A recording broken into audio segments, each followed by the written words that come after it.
It's okay. Off your mind. It's okay. Off your mind. Chai! Now wow, people wey suppose talk truth to power don't off mic. And if we talk, now 500,000 they go summer us, call them hate speech. But fear not, my ego don't come. Ingo touchlight every corner, nooks and cranny of all these bad people where they spoil our country.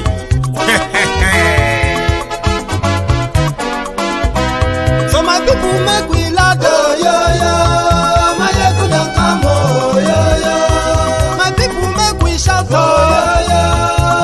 ego don't come, my ego don't come, man of the masses, my ego don't come,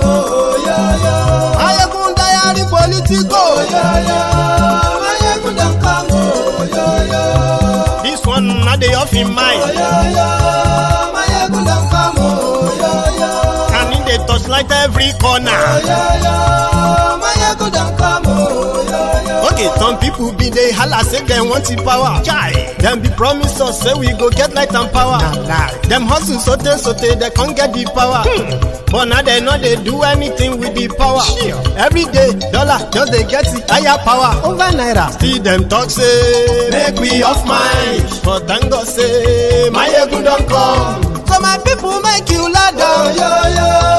My ego don't come. My people make we shout. My ego don't come. My ego don't come, man of the masses. My ego don't come. My ego die political. My ego don't come.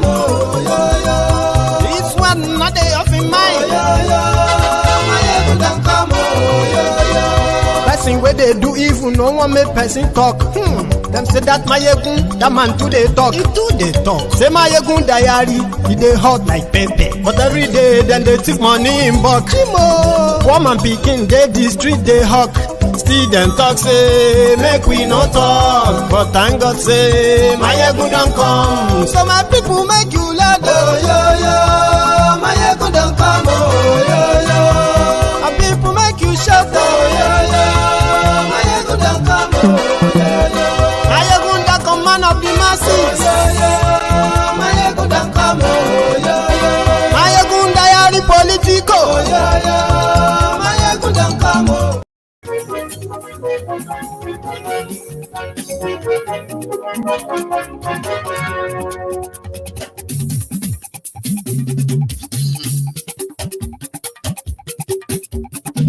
Hello there.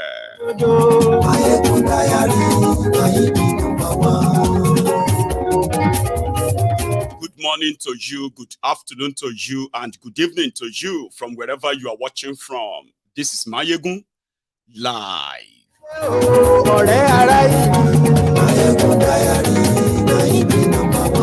Glory Facebook, glory YouTube. Kindly share this broadcast with your friends and then your not so friendly friends as well, and tell them that Mayegun today.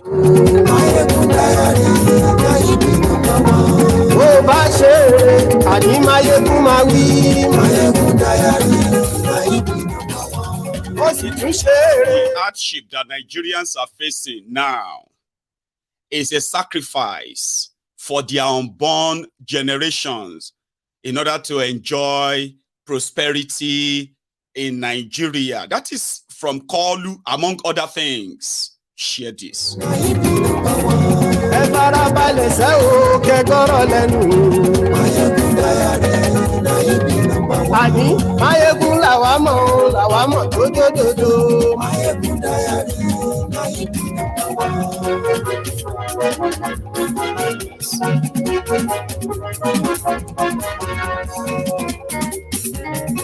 Ani esuraki.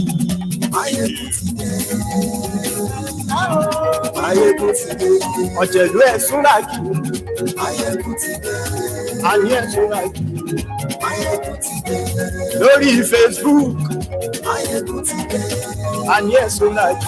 One of the things you should try to avoid if you are non-Nigerian, okay, is to avoid Nigerians being on your case.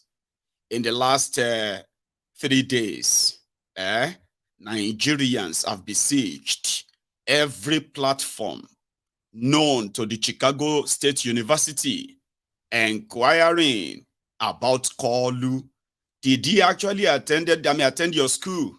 Did he graduate from your school? Can you give us more proof? Show us your yearbook. At a point, Chicago State University had to remove the 1979 yearbook, which actually should be the year that Kolu graduated from Chicago State University. Not just that. This afternoon, Chicago State University had to lock their Twitter account, their X account, because a lot of people were asking the same questions. Why don't you want to release the details? Why don't you want to disclose this guy? What is it with you? Would you allow a drug baron, Pablo ECOWAS, to be in charge of your own country? Blah, blah, blah, blah, like that. Share the broadcast.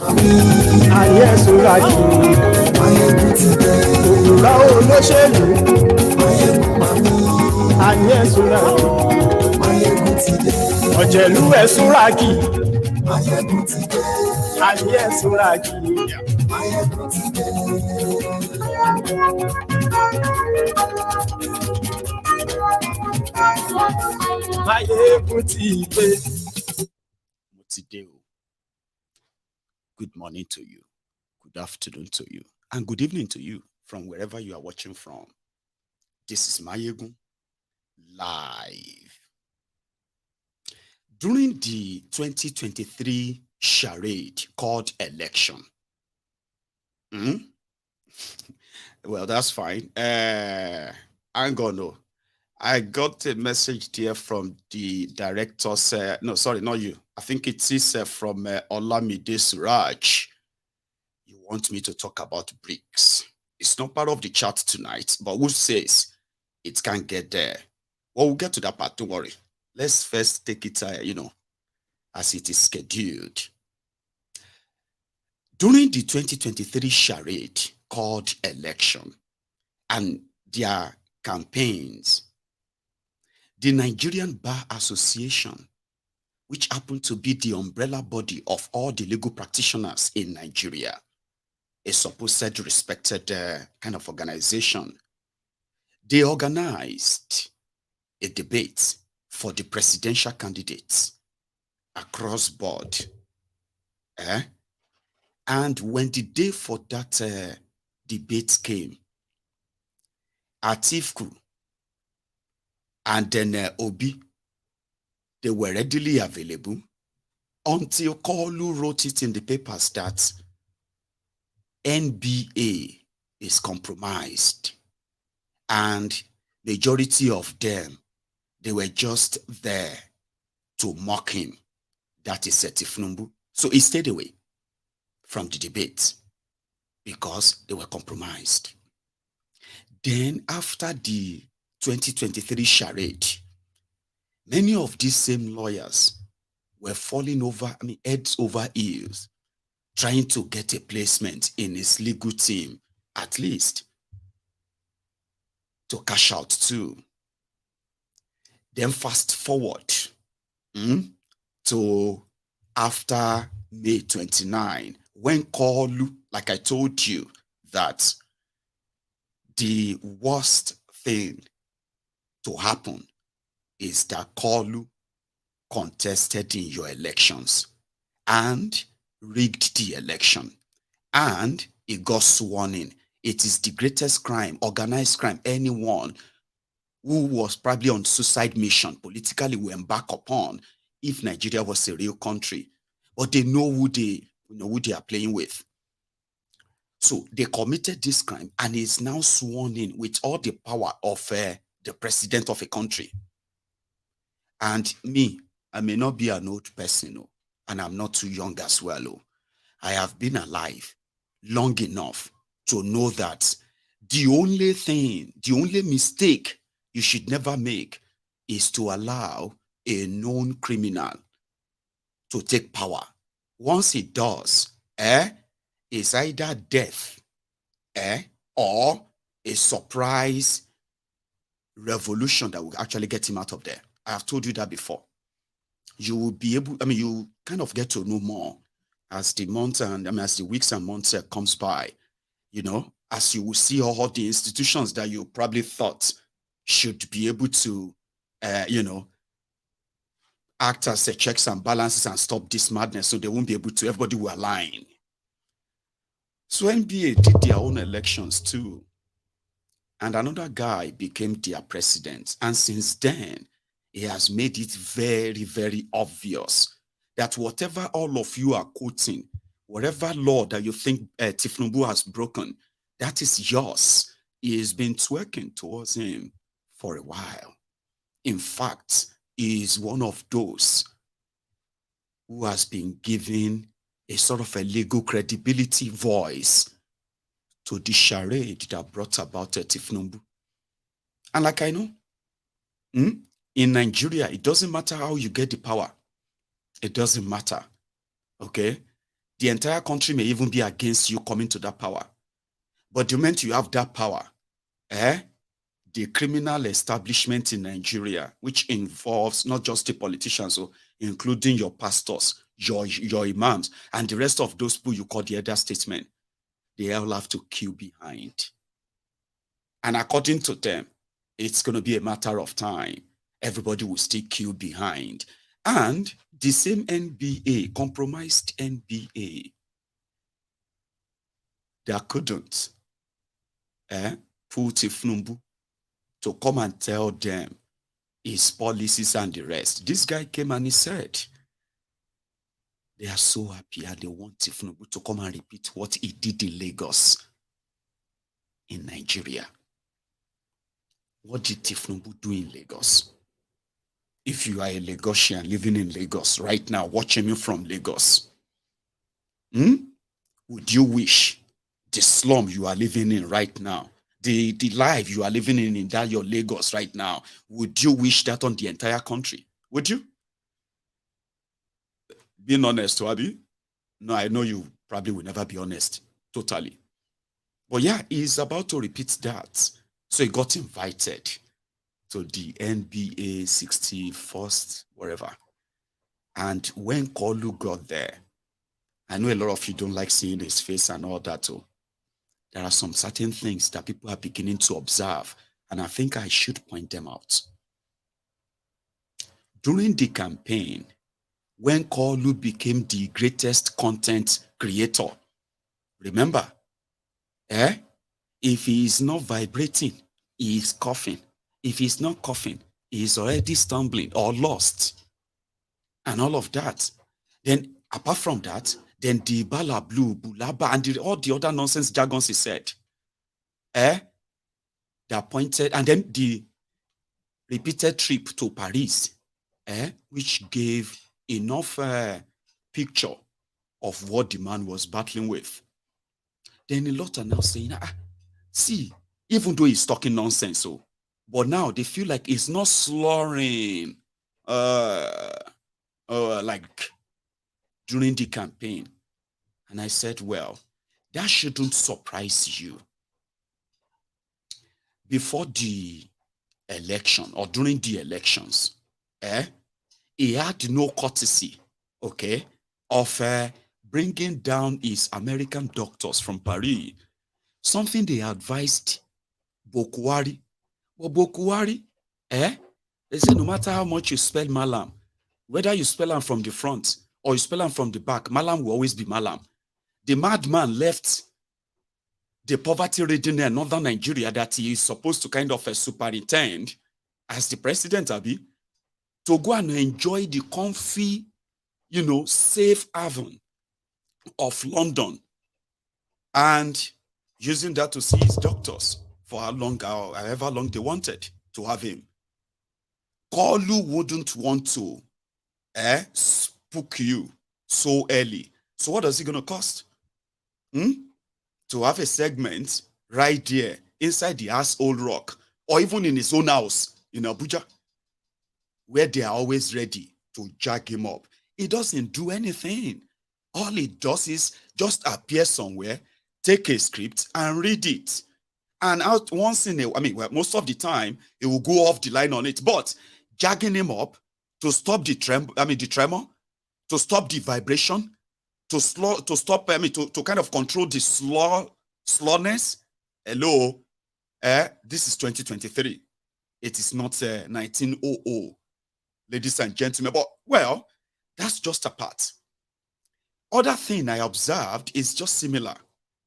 Telling Nigerians that whatever they are going through right now, it is just temporary. It is just something that like a sacrifice. It's giving that same vibe of Buhari. Abi, the vibe that says, oh, the country is in a mess. That's what Kolu said. He said the country is in a total mess, financial mess. Almost 100% of the Nigerian revenue is being used to service debts.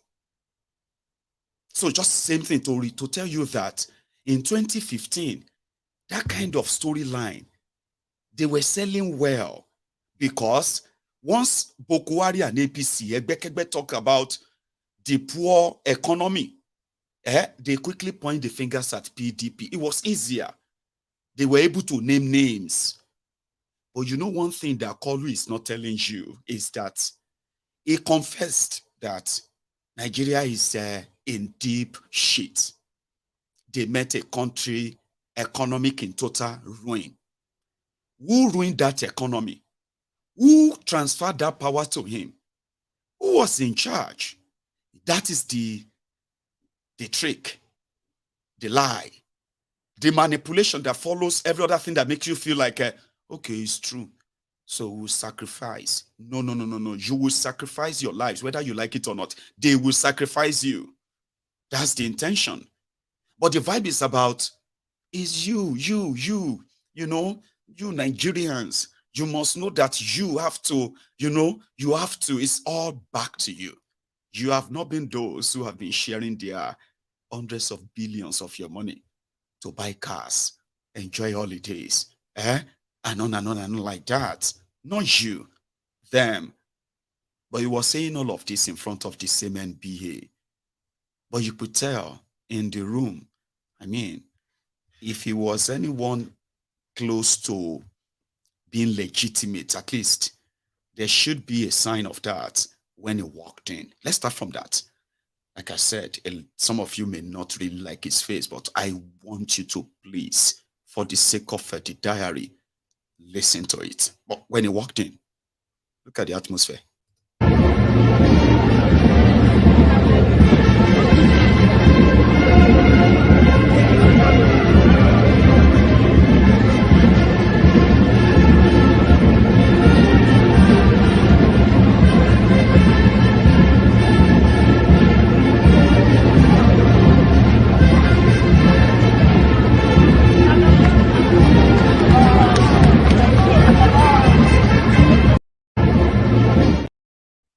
Despite the fact that they have one or two of their guys in there to, shout, like during the Buhari time, they always had them in the crowd. Sai Baba, Sai Baba, Sai Baba. And he will be there holding his fist like that whenever he walks through a crowd, right? So they had somebody in there shouting, Jagaban, Jagaban. Oh, Baba. You could tell. Just come and do your duty as an invited guest. Then the lamentation began. That was then, right? Kolu at the NBA, the first part. I'm not a lawyer, but out of great respect and in the civil commitment to humanity, so I don't make too many mistakes. I don't say I will not make mistakes. Too many costly mistakes. I surrounded myself with great minds, and one of them is Prince Lateef Fagbemi, the Attorney General of the Federation.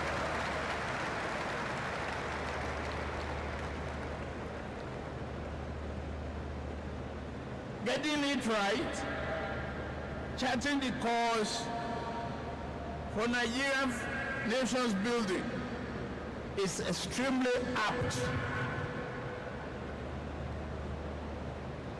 Is extremely relevant to the present day situation in our country.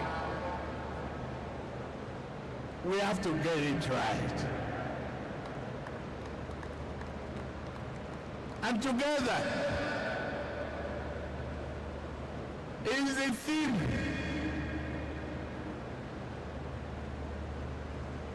that you have to come.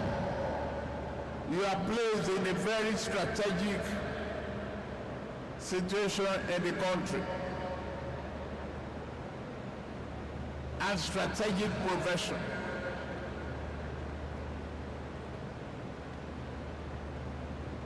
Together, that's what my presence here is all about.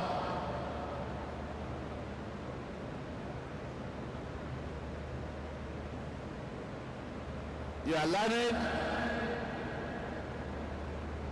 I want to learn.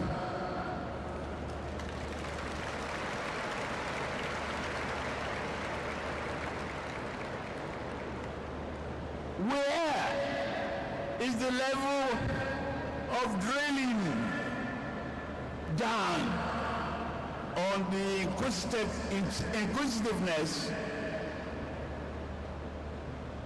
of Nigerian intellectual properties will take us? Please examine.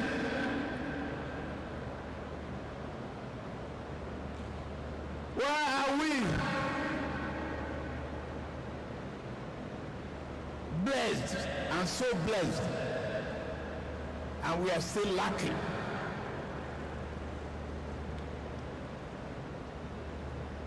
Change of mindset.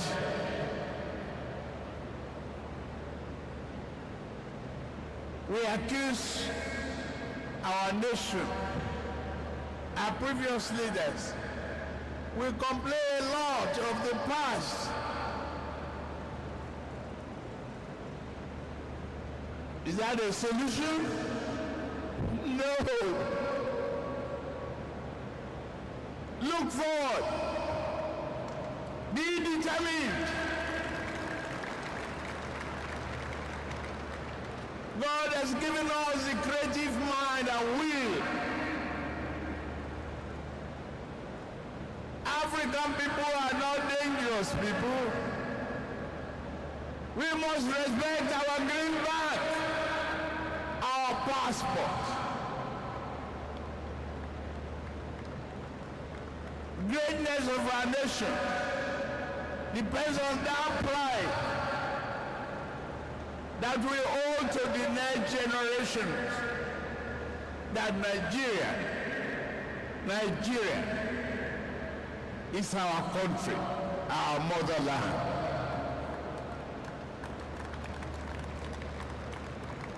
Building on those hopes is our responsibility.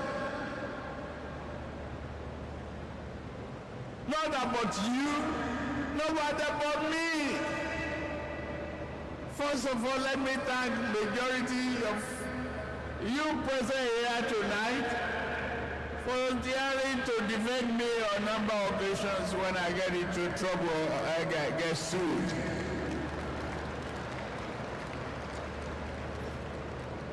It's not about money. It's about your love for my activism and my capacity. You volunteered. Thank you. Men and women of the bar.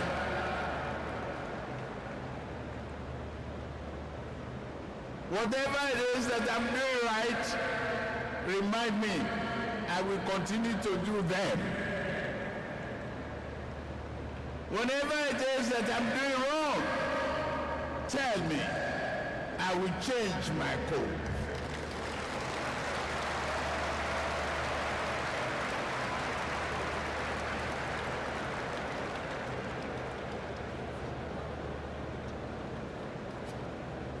The theme, charting the course for Nigeria's nations building, is adopted. And those members of newly inaugurated cabinet who are present here, you better take a piece of it home.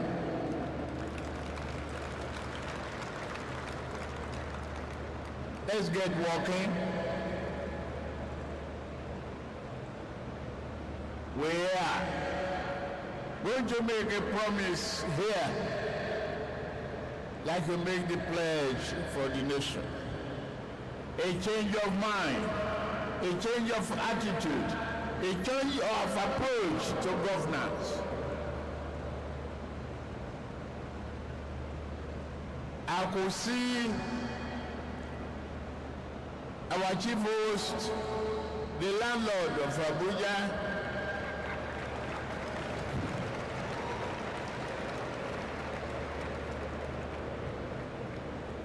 stake at it. I want to ride on your metro line.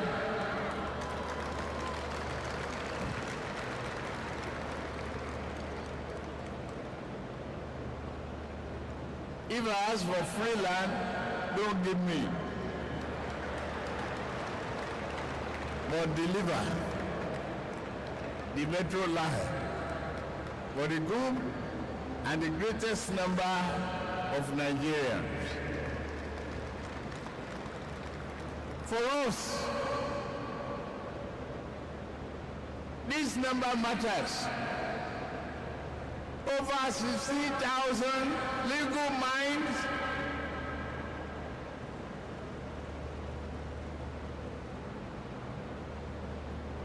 you are here not to picnic.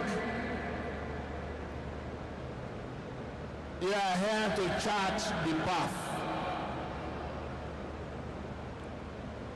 And my trust and respect is for all of you gathered here. Oh my God, I'm so sorry, right? I know some of you are kind of traumatized. Sitting down there like, what is he saying? Kolu was supposed to deliver a note on charting the course for the developmental nonsense of Nigeria. They gave him a keynote. He had a note that he was supposed to deliver. Something to talk about what his government is doing this or that. But you heard that, Abi. I'm sorry that I usually warn people ahead. I usually warn you. I say, please don't go and listen to Kolu. Like say you wanted to listen to somebody who gets sense. Or he's going to say something reasonable. You can't make anything out of what he is saying. You can't. Abi, is it only me? Maybe it's just me, Sha. Could you make any sense out of that 8 minutes video that you just watched? Anything? Right. He told the landlord of Abuja to make sure that he delivered the metro line for the people of Abuja. Abi? That if he ask him for free land, he should not give him. Okay. What else did you pick from that? I couldn't pick anything. But at the same time, I picked gists. You know, it's like when your old man, they gist you about politics or want to talk about, you know, I've told you this many times. When you are listening to Kolu Tifnumbu, just listen to this old senile man that once in a while, can always kind of kick in like he's right here, but he's not. But when they are talking more or less like, you just sit down there and be like, okay, Baba. Okay, sir. Yes, sir. Yes, sir. Yeah. You know, that kind of thing. But I'm not talking about the elderly ones who are still very sharp. Or there are 80-year-old men who are still mentally sound. You will be surprised. That's why a lot of them are looking at Kolu and they're like, did they not say he's 71? You see, Baba 80 years, Mama 80 years in Nigeria. They are looking at Kolu like, why did he suddenly just grow old? The way he's sounding like he's older than them. I've had elderly people who have told me that. Like they are 80 and they can still, their congenital, what have you, is still very much very sharp. Maybe lucid a bit, but still sharp than that of Kolu. I don't know if he picked anything. So he was talking about 16,000 lawyers. I believe in you. And then he kind of acknowledged them for fighting for him whenever he got into trouble. Those who have managed to get him, to rescue him from the, Then he said something about you complaining. We complain a lot about our past. We complain a lot. And all the nonsense. I mean, I'm sorry. See, I am just trying to see if I could kind of summarize everything to make a little bit of sense. Still not making any sense. Like, unfortunately, it may be traumatizing, but we still have about 5 minutes of it to watch. Okay. And then we'll continue. All right. So, sorry. Please don't mute it and don't leave. It's really cracking. Seriously. Even though this is not a joking matter or laughing matter. The president of the NBA, former secretary to the government, please, thank you, Boss Mustafa, for all you've been doing, and the representative of the judiciary. I appreciate your person. Yeah. Tony, critical path analysis of Nigeria economic recovery was mentioned by you. So it is called word salad. For those of you who don't understand the word salad, okay, word salad is just like when somebody just keep talking and you couldn't make any sense out of what they are saying. They'll be dropping words. Critical thinking of analysis. The progression of a digital economy, of the blue economy to oceanic economy of patriotic Nigerianism progress. Does that make any sense to you? Word salad. Even when women jump from the helicopters to the balcony, and from the balcony, we get to see the new children who come in active patriotism to defend the country in the fight of war against Iraq and all of that. Does that make any sense to you? Word salad. So I just thought I should warn you of them again. Because you see, when you begin to drop them like that, you begin to see something, wow, amazing. Oh my God. Oh my God. Listen to Kolu, very intelligent. See the man, they said he's not well. Look at the man, they said he's sick. Look at the Oyinbo that is coming out of his mouth. Critical analysis, development of consequences upon their development, and then coming back to nonsense. Word salad. Sorry that I'm going to put you through that trauma again. But I bet I've given you enough warning.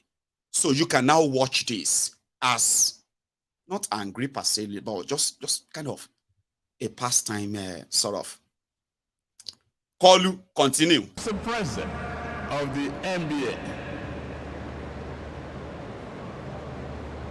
former secretary to the government, please, thank you, Boss Mustafa, for all you've been doing, and the representative of the judiciary. I appreciate your person. Yeah. Tony, critical path analysis of Nigeria economic recovery was mentioned by you. But as I accept the roadmap enunciated here and expecting what will come out of the great topic of tonight and the following week. The challenge is all for us to pull together a united Nigeria committed to national greatness, unless we do it by ourselves.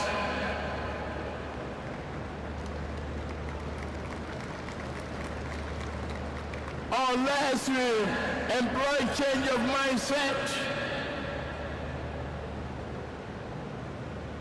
we cannot achieve the desired progress. I'm not being cynical. I'm being factual. The hope is here. The critical changes and bold endeavors will be embarked on by this nation,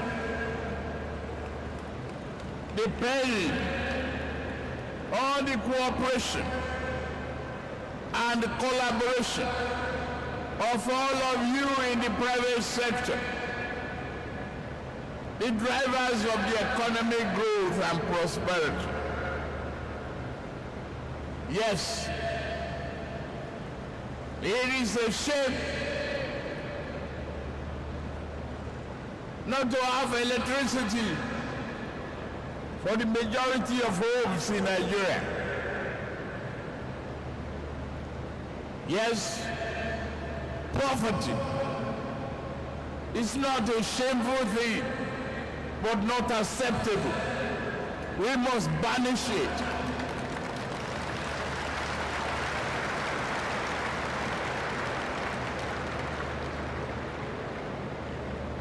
So you all, rigorously thinking of investing in Nigeria must be a dream. But let's interrogate, how did we get here?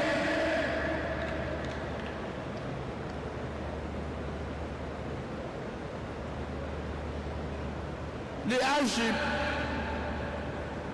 But can we continue to service external debts with over 90% of our revenue? It's a path to destruction. We cannot continue that. We have to make hard decisions.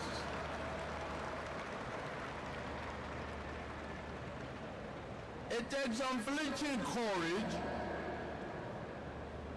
like men and women of the bar, defending our values, to bring about the changes that are necessary for our country to get up and be respected. But first of all, please employ one thing.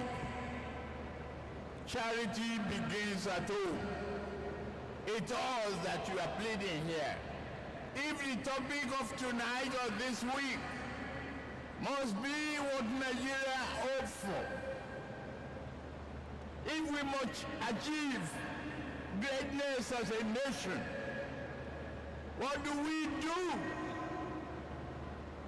except take bold decisions? It could be painful at the beginning. In the medium term and long run, it's not about you. It's not about me.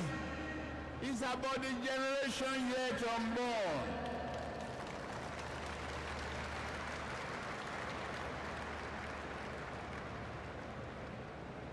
So the Nigerian olórí burúkú ni wọn aládẹ̀wò ẹ kórí burúkú ẹ bá Nàìjíríà jẹ ráìsì di 1-3 foreign rice tá a tún wá ń jẹ yìí kò sí òun rẹ̀ ń jẹun òun dájú táwọn ń jẹ lọ kò ní yẹ yan ó pa ni. ó dàbẹ̀ kórí. wọ́n sọ tó gé kí ló tọ́lẹ̀. Once again, I didn't mean to traumatize you. So those of you who are already dropping the comment of, we must have done something to Mayegun, that he decided to come and traumatize us with these guys. I'm not traumatizing you. In fact, I am kind of building up your immune system, your kind of a resistance system, your thick skins. Ladies and gentlemen, you know, if you ask me to speak my mind, which is what I do all the time, I will say it clear without having to blink. I have told you, you see this Kolu, it is better it was never sworn in as your president. Now, two things go remove him. Election cannot remove him. Tribunal cannot remove him. Are you listening to me? Now only as Sarailu, death, can remove him as your president. Or maybe a revolution kind of that we've never seen before. Apart from that, ladies and gentlemen, you would have to grow the thick skin for another 8 years. You know, I'm not wishing you bad though. I'm just saying, like I told you, I have lived long enough, right, to see what Nigeria's system actually is. Except for any of these two. You better start getting used to seeing his face. Start getting used to it. I mean, okay. I'll not dampen your spirits anyway. That was Kolu. Kolu is there now as a motivational speaker. We must.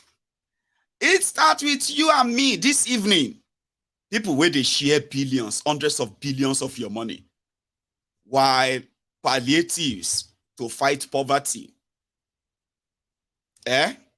Palliatives to fight poverty is their own economic policy of fighting poverty. So, that would then take us, I'm still coming back to that, but just to take your mind off all this feeling and all that, or maybe to calm your nerves, okay? So what I'm going to do is that I'll take you to Bayelsa, where the real Nigerians, people will get crude oil, that they break into warehouse, they look for expired rice. How come government stockpile food that later expired? How? So this palliative thing is about to be another crisis in Nigeria, breaking into the warehouses. It happened not long ago. I think it was in, where was that again? Was it Zamfara or there? When it has just happened in Bayelsa State, the hunger, they choke everybody, they hold everybody from every angle. That when they heard that the palliatives that Kolu promised them is being stored somewhere and it's not being shared, people enter town, see people's papa, people's children, everybody, you know, kind of defying all the risks. I went out that night. Take a look at this one. There's still plenty for inside here. Oh, yeah, they got for another food. Okay. Palliative rice don't come out. We get Nigeria. Don't be small. Don't be small. We get people. Oh, my small man. These are not carrying ourselves today.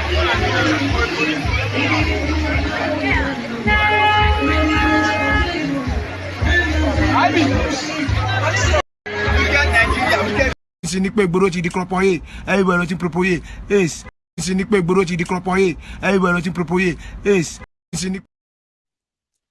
So, going a little bit forward, last night, I don't know who started it too, but the news just broke that the tribunal in Nigeria, the Presidential Election Tribunal, that they have fixed a date for their judgment, September 16th, which is next month, right? And everyone was like, no, how is that? No, they can't do that. September 16th is it's going to be on a Saturday, right? And September 16th as well happened to be the 180th day, day 180, that the law allowed them to start the petition, the tribunal petition, and conclude the whole case. 180 days, almost 6 months. Can you imagine? Do you understand what the system does there, right? Like I said, it would have been better if that same judiciary had determined who won the election, who didn't win, and the rest of that before swearing somebody in as president. It wouldn't give them the leverage, the power to take over the entire system and turn them to their own defense like Kolu is doing and expected to do. But 180 days will end on the 16th of September. How could they fix the end of the last day as anyway it came out to be false? Okay? People have been asking them that all eyes on judiciary, all eyes on the judiciary, all eyes on the judiciary. So they wanted them to give them the dates. Because there are so many people right now that what they wanted to do during that election time, I'm talking about the expected rigging that eventually took place. There were those who actually anticipated that they were going to rig the election. That if they did, right, it was going to lead to a serious, breakdown of law and order in Nigeria. A revolution, kind of. There was capacity for it. Somehow, Peter Obi was able to kind of convince some of you. It probably, like I told you that time, when Peter Obi said he was going to court, I was like, it's not just essay or an exaggeration. There were those who actually participated in that election just to have an excuse, okay, to start a revolution in Nigeria. They knew they were going to rig, but they wanted them to do it and they would be caught doing it. And then, this guy came and he said, no, I won. I'm going to go to court. So he calmed everyone. So there are still people who are kind of counting days.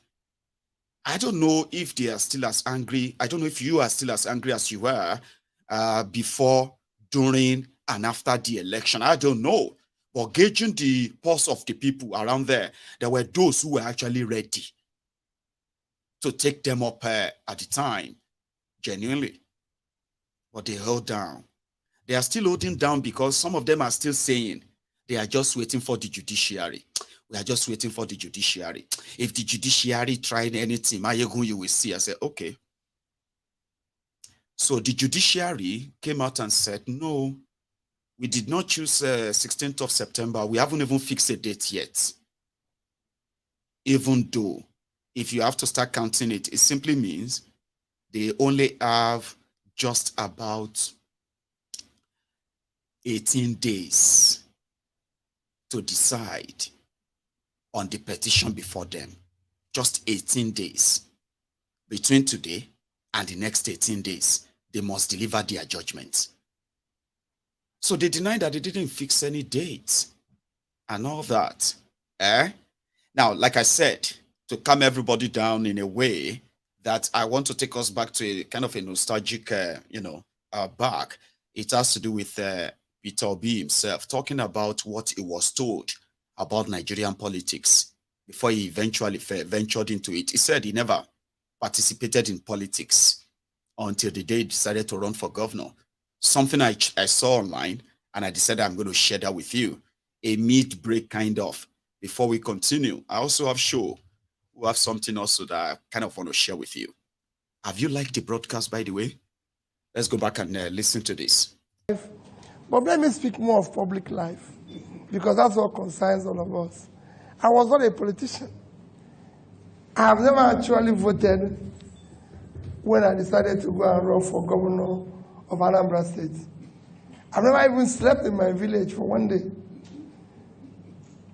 But something happened that made me to decide this is enough.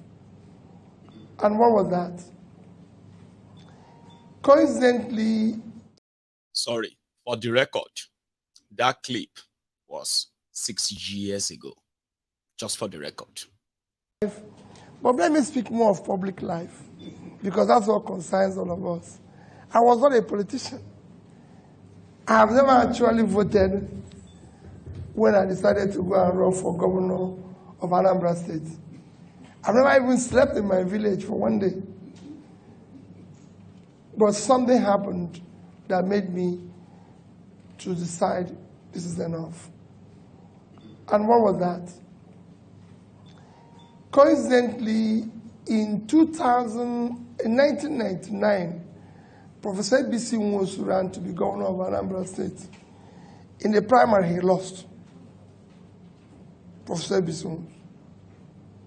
I wasn't part of the election. I wasn't the party. I wasn't a party member. In 2001, they found out that the governor then wasn't doing what is expected. And a group of people approached him and say, you plan to contest in 2003. Professor B.C. Nwosu turned to the group and said, I'm going to be 60 in 2003. Nobody, no 60-year-old can govern Anambra State. It's a very difficult state. You need a young man between 40 and 45 who is successful on his own, who can be able to battle all the problems. And he was asked, this happened in December 2001, and he was asked, as Professor B.C. was, actually December 2000, not 2001, sorry, that he should give them somebody. Eventually, they ended up 3 names that they can approach to do the job. I didn't know all this discussion. It was later that I knew. I was just in a bank, as Fidelity Bank, which is mentioned now. ABC was Minister of Health, and he invited me for a dinner. For me as a bank, I'm going to look for deposits. So I went to dinner. We finished talking. We never mentioned politics. We talked generally about Nigeria, my ideas about Nigeria and everything. And finished dinner, I left for Lagos. He didn't tell me about politics. But in April, the people went back to him. He told them, I have 3 candidates. 1, P2B, 2, P2B, 3, P2B. Go and look for him. The people came from his office to my office and talked about politics. And I told them I used the word, over my dead body. At 40, I was chairman of the bank. I was the highest investor in the bank. I had interest in 3 banks where I was seated on the board. I'm enjoying myself. I don't have anything. I fly every week. I go to London and come back first class. So what is this man talking? Go and get involved with this madness. That year, I had always done courses in various schools. Every year, I spent at least a week. Usually it's 2 weeks, 3 weeks in school. That's taking me to Harvard, to Columbia, Oxford, Cambridge. I've been to all of them. That year I was going to Kellogg Graduate School to do a program that was for 6 weeks. So in June that year, I went to Kellogg. The man who founded Kellogg Graduate School, Professor Dean Jacob, it was his last year. He founded the school in 1957. 2001 was the last year he taught and retired. And he took us on what they call global economy. After 1 month of being in this class, this man never mentioned anything about Africa. A day before he concluded the lecture, everybody in Chicago the hall was full of top business leaders. A day before that, the final day, when he finished, I raised my hand and said, you never said anything about Africa. He said, you want to know about Africa? I said, yes. I paid $40,000 for this course. And nothing was mentioned about the continent that came. He said, I'll tell you about Africa tomorrow. The next day, which was his last day, he finished and said, you want to know about Africa? It's important I tell you this story. I said yes. He said there's nothing called African economy. He said nobody plans with Africa. I was so, you can imagine how I feel. He turned to me and said, Peter, can you give me 10, 20-year plan of your country? You know, the hall was full. I was courageous enough. I said, yes. Even when I know there was not even tomorrow. Next one for 1 month. I said, yes. He said that you can only do that when you have countries. If you have America, they have 10-year plan, 20-year plan, 30-year plan. You don't see it in African countries. I said it's in my country. When I know it wasn't there. Because see, have I ever seen any car manufacturer talking about African specification? So they have European specification, Gulf specification, Asian specification, American specification. You know why? Nobody plans with Africa. Say, join me for lunch. So I joined him for lunch. After lunch, he said, let's take a walk by Lake Michigan. You know, if you know Kellogg Graduate School, it's on banks of Lake Michigan. The lake is like this, the school is like this. So they have long beach. So he said, let's take a walk in it. And we decided to take a walk. As we were starting the walk, he said to me, do you have any of your country's currency? This was 2001. The highest nomination was 100 naira. I brought it out. I gave it. He said, how much is it? I said, 100 naira. He brought out $100. He said to me, which of these two currencies do you prefer? I told him dollar. He said, why? I told him that it's 100 naira to $1. So his own is 10,000 naira. My own is 100 naira. So he said I should keep his dollar and take my naira. Took my naira. So he gave me $100 for 100 naira. After we walked a little while again, he turned around to me and said, Peter, you still have the money? I said, yes. He said, he brought it out again and said, which of these two currencies do you prefer? I told him $100. He said, why? I told him about the rates. Again. So, okay, you keep it, I'll keep your money. He said, let's sit down. We sat down. He first proved to me that it costs more to print the naira than to print the $100. Naira have multiple colors. I came back and took it on with Sanusi, and he agreed. Naira have multiple colors, but dollar is just green and white. He said to me, Peter, do you know why you believe in the dollar and you don't believe in naira? I answered him again. He said, no, it's the amount of faith you have in your country. You don't have faith in your country. It's not about rates. You don't have faith in your country. Economy is driven by faith. Nothing else. Anybody who tells, I've been teaching this for several years now, is faith. It's hope. That is what those plans I'm talking to is all about. 10 years, 20 years. It's hope. Nobody's sure what is going to happen in 10 years. But countries do give their people hope. But there's a sense of hopelessness in your place. That's why you prefer this currency. I've sat on various boards and various committees and everything. And he went on and on to tell me about his life.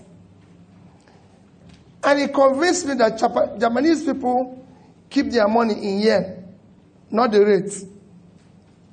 Chinese in Chinese yuan. Malaysians in Malaysian ringgit. Singapore in Singaporean dollars. He went on, then there was no euro. He told me Italians, which their rate was worse, keep it Italian rila. Germans in marks, everybody in this. But the Africans don't keep it because they don't have faith in their continent. So they give it to the dollar and make the dollar stronger. Because they prefer to put their money here and build in America. Now he is a lecturer. He drives Àtisebo, àtisete, àti ń parọ́ tipẹ́, àtisete, tìtó òdìmú òdodo òsì mọ́, àtisete, Odisite, Kagwa de Falare, Atisite, Kagwe de Falare, Atisite, Adajo, Paro, Tori Owo, Atisite, Odilu, Paron, Tori Bo, Atisite, Udo, Minster, Atisite, Etisite. It was kind of a speech he gave a while back when he wasn't probably thinking he was going to be an obedient movement leader, you know, like 6 years later. I just thought I should share that with you. But here is our own vintage Shure, who has a lot as well to add to the state of, it has a lot to say to this, in the state of Nigeria, especially Tinubu. I'll add that to it. Don't go anywhere, because we're going to go to Edo soon. Have you heard about the Tom and Jerry of Benin, or Tom and Jerry of Edo, or Baseki and Shuaibu? I've got something for you for them. I mean, I've got something from them for you. So don't go anywhere. Sure. And then you put in charge of that country people have no understanding of how to run a country. You have a U.S. that has maybe only 20 ministers. We have 42 here in Nigeria. The U.S. is a country of 350 million people and a economy that is in trillions. They have maybe 100 and something senators. Here, with an economy of a state, equivalent of a state in the U.S., we have 109 senators and how many House of Assembly, National Assembly members. All these guys are just wasting resources that should belong to the people. And then we have population. Population has become a blessing to countries. China is blessed with population. They are using it positively. India is blessed with population. But Nigeria has 200 million people. It is not the population that is the problem. It's the population of the thieves that is Nigeria's problem. They are not many, but they are the ones who have access to resources that should belong to everybody. How did we get to this conversation that I'm breaking down to you? Is the question you asked me about leadership. Those who ran Nigeria in the 60s, after independence, they were in their 20s. But those who are running Nigeria now, you don't even know their age, which is a problem. So you have a problem of integrity. You have a problem of people with no pedigree, people who are fraudulent in nature, running the country. You're expecting the country, as Chris said, to make progress when the meaning of democracy has been turned upside down. The reason why the people of Niger, Burkina Faso, Mali are making fun of us is because they know that the democracy we claim we are practicing here is not democracy. So what is the difference between a coup plotter in army uniform and a coup plotter in civilian garb? They are the same. The moment you cannot have an organized, free and fair election with integrity, you have no moral right to discuss democracy anywhere in the world, even if it is in Palau, one of the smallest countries in the world. They will make mockery of. That's why we're a joke on the continent of on the West African coast. You know, say Nigeria president said we should go and invade Nigeria. But had Nigeria had credibility in leadership and integrity, you don't need to go to. You'll be a moral voice. You say to them, look, we are neighbors. I'm sorry, you cannot overthrow your government. Go and wait for another election. Look at them. They are saying they want 3 years. You know, and I'm sure in 3 years' time, they would change either their uniform to Agbada. And what I find very sad about it is that in the midst of the conversation, we are still being controlled like marionettes by the West and the East Bloc. You know, people now prefer Russia to America. That is how we got into the situation we're in the 60s. That whole East and West Bloc, dichotomy, and the use of the African continent as experimental space for whatever their own ideological things are. I don't want to be controlled by the US, but I also don't want a Putin to be my role model. Yeah. Sure, this next question is for you. In analyzing leaders, one must look at their past achievements to predict their future capabilities. especially when they are moving upwards with greater territorial power and influence. Tell me today if there's someone in Nigeria that you believed or still believe had that past achievement to be able to deliver results in the future on a presidential level. I have not seen any of the politicians in Nigeria who shown that they are capable of since independence? Since independence. I'm talking about, maybe I would show some kind of bias for Obafemi Awolowo, because without him, I probably wouldn't have gone to school in the southwestern part of Nigeria. He built a secondary school that I attended when only 6 kids used to go to secondary school in my village in Edo State. In one day, after the school was announced, over 150 kids came out of the bush. Some of them couldn't fit into a shoe. Because why? That opportunity emerged. So I would say Obafemi Awolowo in the educational sector impressed me. And I would say biased. But every other leader that they taught me in primary school were great leaders. When I got to the university, we had to fight them on the streets. So even our history has a problem with telling the truth about these leaders. But I also must say that leadership is not only about political leadership alone. We had great leaders who trained us to be who we are today. People like Gani Fawemi, the Chima Obanis of this world, Bamidele Aturu. Femi Falana has been my lawyer since 1992, pro bono. They are leaders in their own right too. And we must continue to celebrate. And a number of young people now that I'm working with, we must continue to celebrate. If I stay here and start mentioning names, we'll be here forever, because we must celebrate leaders in big places and small places so that we can find so that they can bubble to the surface. All the young people who risked their life during NSAS, all the young people who risked their life to drive the military out of power, likes of Mayegun Olusegun that Chris Nwokobia mentioned, Chris himself, Abdul, all those Nance leaders of those time, had we appreciated them and treated them the way they ought to be treated, they would probably be the leaders of this country today, and Nigeria will be better for it. But look at where we are. We keep recycling the same people who have failed Nigeria and Nigerians. And sometimes, as Chris was trying to say, we failed so badly that even when the opportunities come to be leaders, we don't have the confidence in ourselves to present ourselves as leaders. I would have preferred a Chris as a presidential candidate in 2023 than for him to be a spokesperson for the candidate he chose. And that's controversial because he has pedigree. I know him.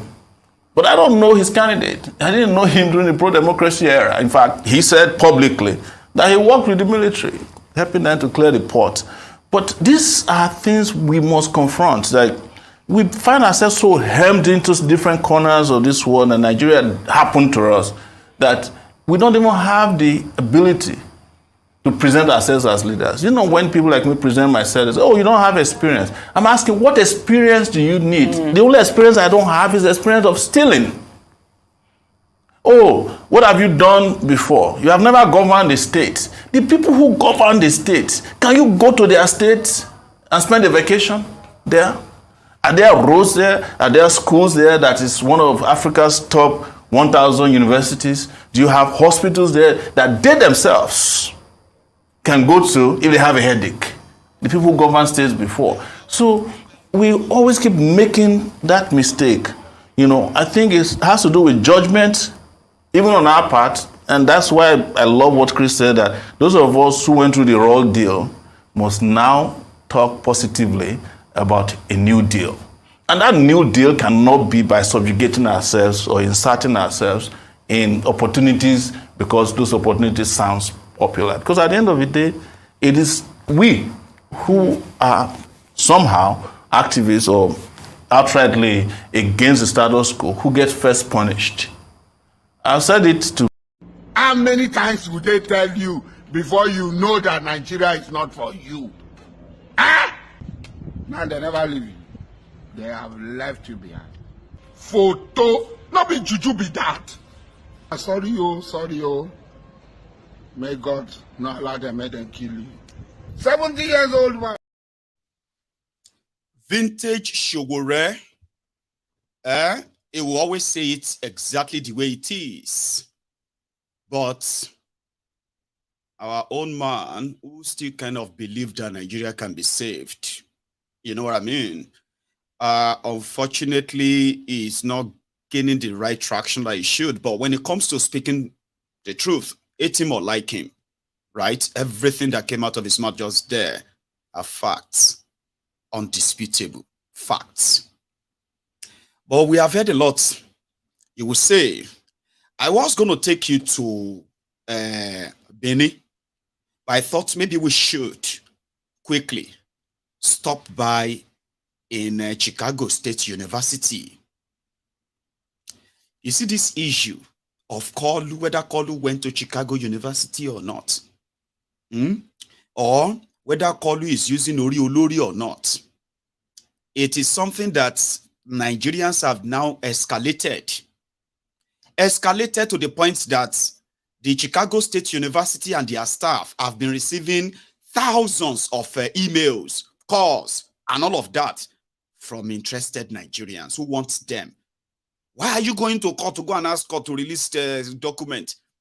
Why can't you just release it? Would you allow somebody who is a Pablo Escobar, to be your president? You know, Nigerians now, typical. Fire them here and there. So the guys have to, one, they deleted the 1979 yearbook from their website. Then they went onto their social media handle, and they locked their comment section, locked all their tweets. You can't retweet, you can't do anything there. Just in 2 days, so 48 hours. Meanwhile, Kolu in America bankers were in Chicago in Chicago's courts is asking the courts not to allow Chicago State University to release its details, because Nigerian bloggers are going to be mocking him. Why would Nigerian bloggers mock you? I mean, you should even release it yourself. I mean, if it was me, I would release everything myself. Oh yeah, F9 parallel. Oh yeah, you know what I mean? Like, oh yeah, wait till you want. But somehow, Tinubu believes that there is something more damaging. I believe too. So he's asking them not to release it because of Nigerian bloggers. But people started, 1979 yearbook for Chicago State University has become the most searched for documents or web link right now by Nigerians. I'm not joking. And I want to say a big thank you to Ferreira Manuel. I got your email. It be like, say, you found one. So while we were here, I received an email from this viewer, Ferreira, who said, Mayegun, here is the copy of 1979 yearbook that everybody has been looking for, and they said they couldn't access here and there.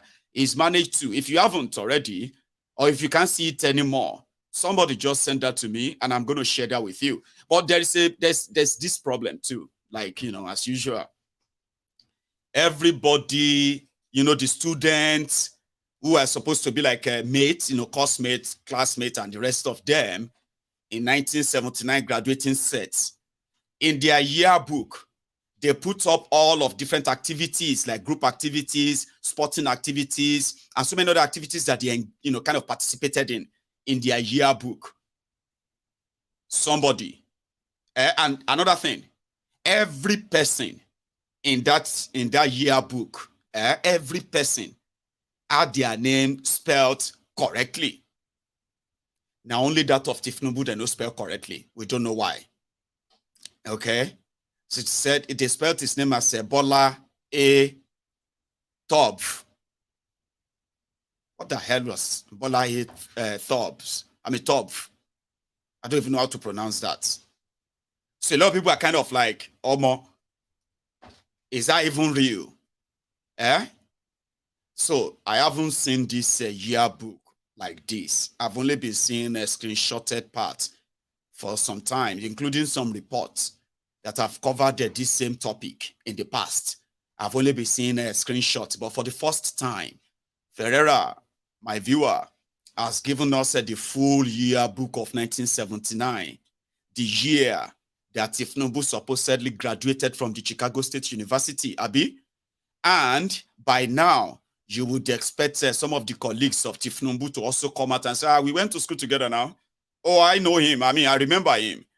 Kind of, you know. And being a political activist that he described himself as, you would expect some of his activities to be captured as well. But anyway, I haven't seen this book, so we're going to see it together. Now, 1 second though. So this is, okay, that's not it. I've got to go back. So they call it reflections for somebody who kept their own and uploaded it on online. Okay, so archive.org.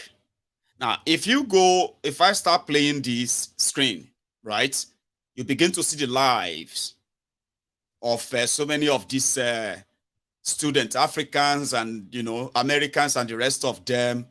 What was it like in Chicago in the 70s, mid-70s to late 70s?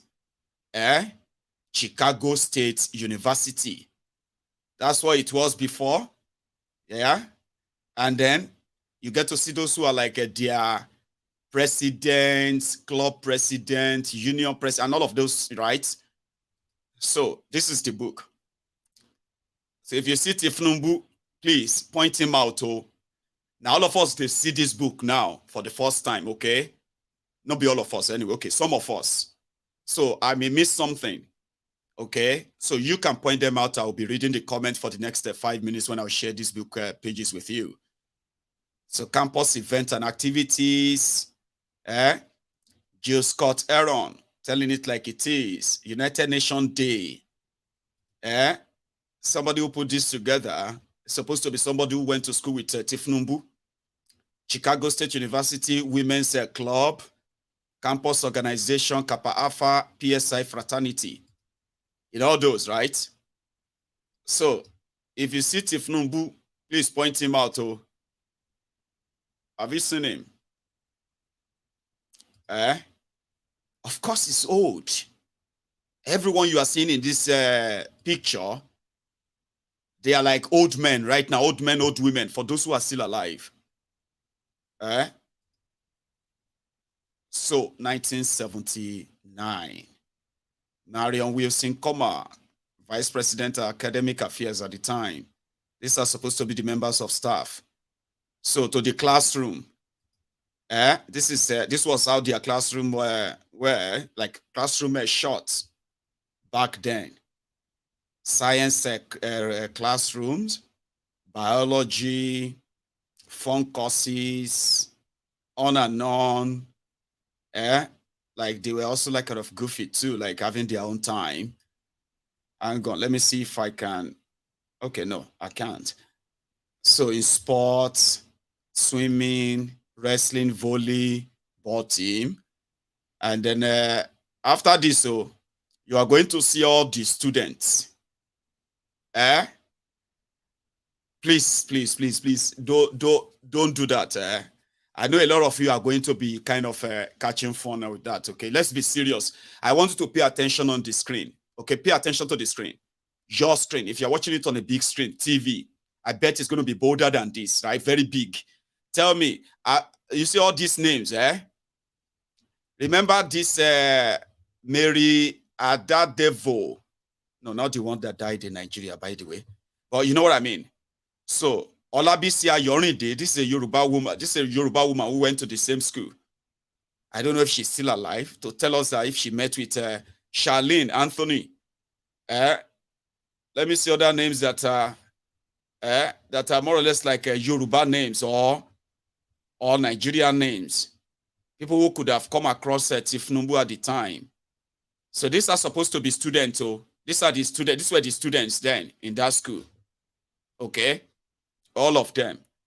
Now this is where you're going to see Tinubu or Tob, Bola A. Tob. So how did that, what was that? So go on and tell me other names you kind of have seen as well. These were the students in that school, 1979, graduating sets. So have you seen Tinubu? Or have you seen any Bola A? Tinubu? I'm still waiting for that top. Well, you're going to see that top somehow, eh?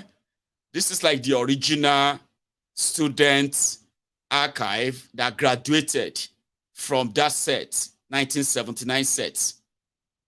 So have you seen Tinubu? Yeah, look at him. That's Bola A. Top. Have you seen that? Just from the bottom, second, okay, should I say, yeah, second from the bottom, and then third from the right, fourth from the left, if you're counting from the left. Have you seen him? That's Bola Top. So now they are like, okay, this record has been there already. Mind you, it's not like a new discovery. Sure you get.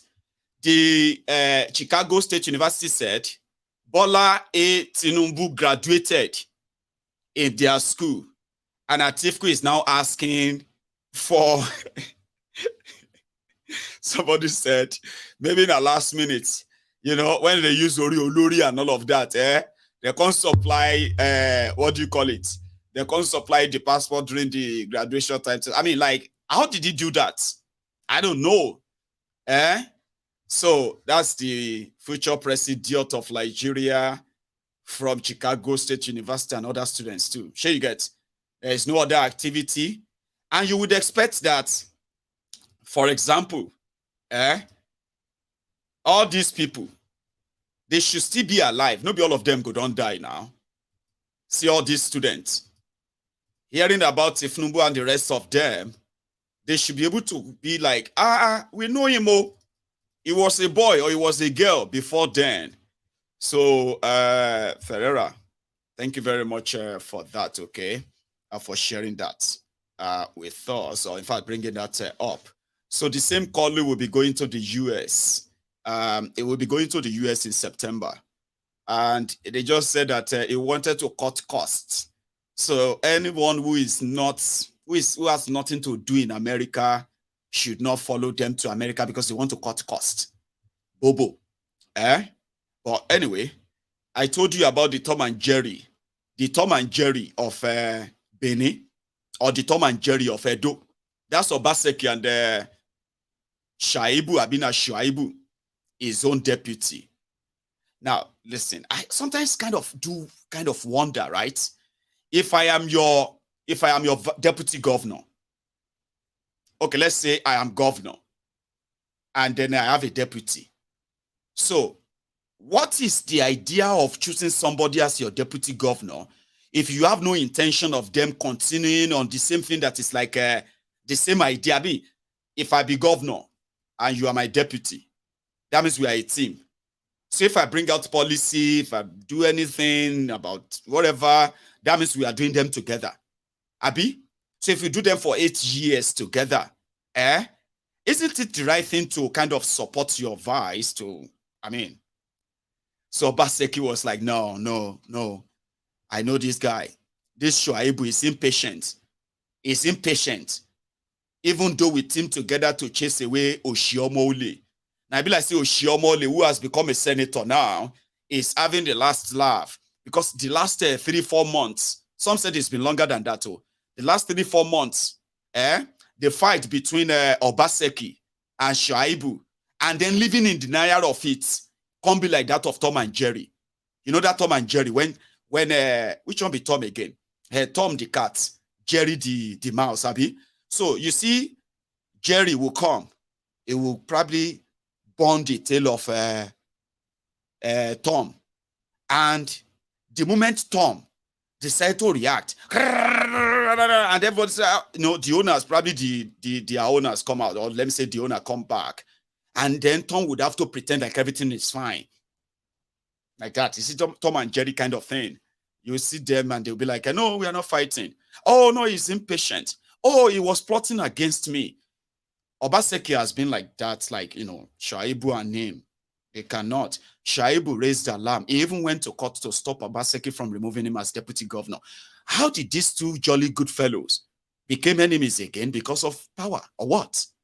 You were beating your godfather the other day in the public market. 5 days market. That goes, everybody joined you to beat up your godfather. Like, what changed? What happened? Anyway, until recently, that it finally became public that Obaseki don't kind of zero his own deputy. They were at possibly a state sort of occasion, right? An official function. And Amor bounced the deputy governor, Nisha. DSS bounced the deputy governor. Don't come closer, okay? Wait. I am Shaibu, the deputy governor. I want to speak. I want to greet His Excellency. Obaseki was like, no let him near me. No let him near me. Stop him. Don't let him get closer to me. I beg. Tell him say I no day here. Oga no day. Sorry, deputy governor. Mr. Governor is not around. But he's the one, he's sitting behind you now. Sorry, he's not around. Oga say make I tell you, say no day around. So that's exactly what the scenario became between these two former jolly good fellows. For he's a jolly good fellow. For he's a jolly good fellow. For he's a jolly good fellow. And so say all of them when they screamed. And so say all of them. Edo is not Lagos. Today, they are now kind of walking about with one hand in their pockets. Waiting they inside your pocket. Waiting they inside your own pocket too. Obaseki, come on hand for pocket. Yusuf, come on. Shaibu, come on hand for pockets. Why you put hand for pockets? Everybody is now walking about with dagger. They didn't probably start this way. Whatever went wrong between them, I wasn't. Well, maybe I wasn't paying attention anyway, but I wasn't expecting that. And they bounced him again. So listen, you can't come inside here. Apart from we bounce you this morning, you don't go change. Come back again. Wait till they worry you, Shaibu. No, don't go around. Just hold on. No. You must go with you. Let's go with you. Let's go inside here, please. Let's play this.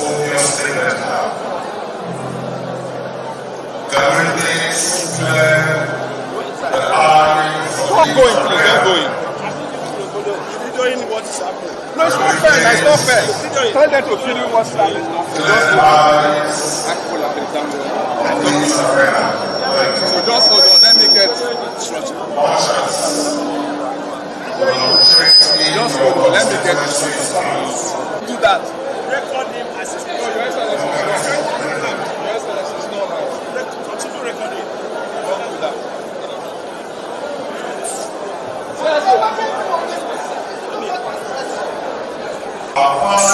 Charlie calls our common destiny. 60 years after,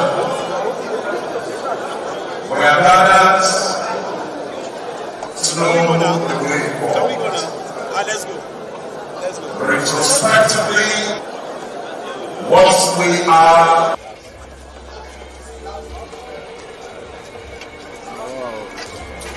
Let's go.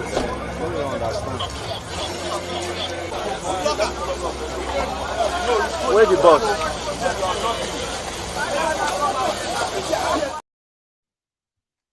See? I told you. They say, when Obaseki was telling that, no letter near me, no letter near me, tell us I no day here. You know, when somebody do like this, they say, but he's there now, he's sitting behind you. And then you look back and say, Oga, I know the house. I know the here. I don't know what's in the under the agbada. I don't know. Oh, you tell us I know the here. That was Obaseki. So Shaibu go change, come back, come say, okay, I know where agbada, see me. Please, make sure you are recording this, okay? Record it. See me. Look at this. I'm the deputy governor. Look at look at the way you are treating me. Record it, so that we can send it to Mayegun. And Mayegun can help us show that what do you call it? Shaibu's right matter. You know what they say? Say, like you'll be like, we no go gree, we no go gree. Shaibu's right matter. Like they say Black Lives Matter. All life matter. No. Shaibu life matter. At this point, we are going to protest, say, how could you treat him like that? But it was just kind of the political power play, which somehow,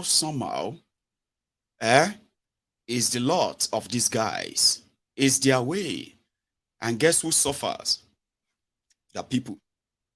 In all of this, the people are the losers. It is the people who end up having to bear the brunt of all this madness. Somebody said I should say something about BRICS. Do you know that, just like it was like an Apple stanza, I mentioned it the other time, right? But I kind of feel like I should tell you what I know about it, okay? I would say, maybe I wouldn't be able to say I know much, because I don't. But the simplest info you can get about this BRICS and all that is that, at first, the name BRICS, B-R-I-C-S, is just the combination of the first letter of the following country, like Brazil, Russia, India, China, and South Africa. So they were the first kind of the pioneers, okay, who came with the idea of, let us have an alternative to dollars, especially when we all know that this world trade, right, is the reason why, world trading in dollars is the reason why dollar is actually so strong enough against, any other economy. And you just have more or less like, the rest of the world building their economy on call it a dollar economy. But looking inward, they were like looking inward. Somebody said this seems to be like something that Gaddafi planned to do with Africa. Then no, it's different. This one is different. What Gaddafi was proposing for Africa then was to have one United States of Africa, where they would develop their own kind of government, currency, as well as all other policies that, including immigration, defense, and all that, as Africans, okay? And this one currency of Africa should be powered by gold. Since Africa has abundance of gold, that could indeed be, warehoused kind of, as the backing to any currency that the African chooses, or even kind of trading gold. If you want to trade with us, you bring in your gold, or if you want to, kind of like that, is sort of a United States of Africa. No borders, everybody move everywhere, same way, good life and all that. But this one is different, because the difference is that you now have people outside the continent, countries outside the continent, who have looked into their own economies, and they feel like they could actually go it alone without having to remain dependent on a dollar. So other countries are also joining them, by the way, and making requests to join them, because putting them together, according to the report, you have China, you have Brazil, you have Russia, okay?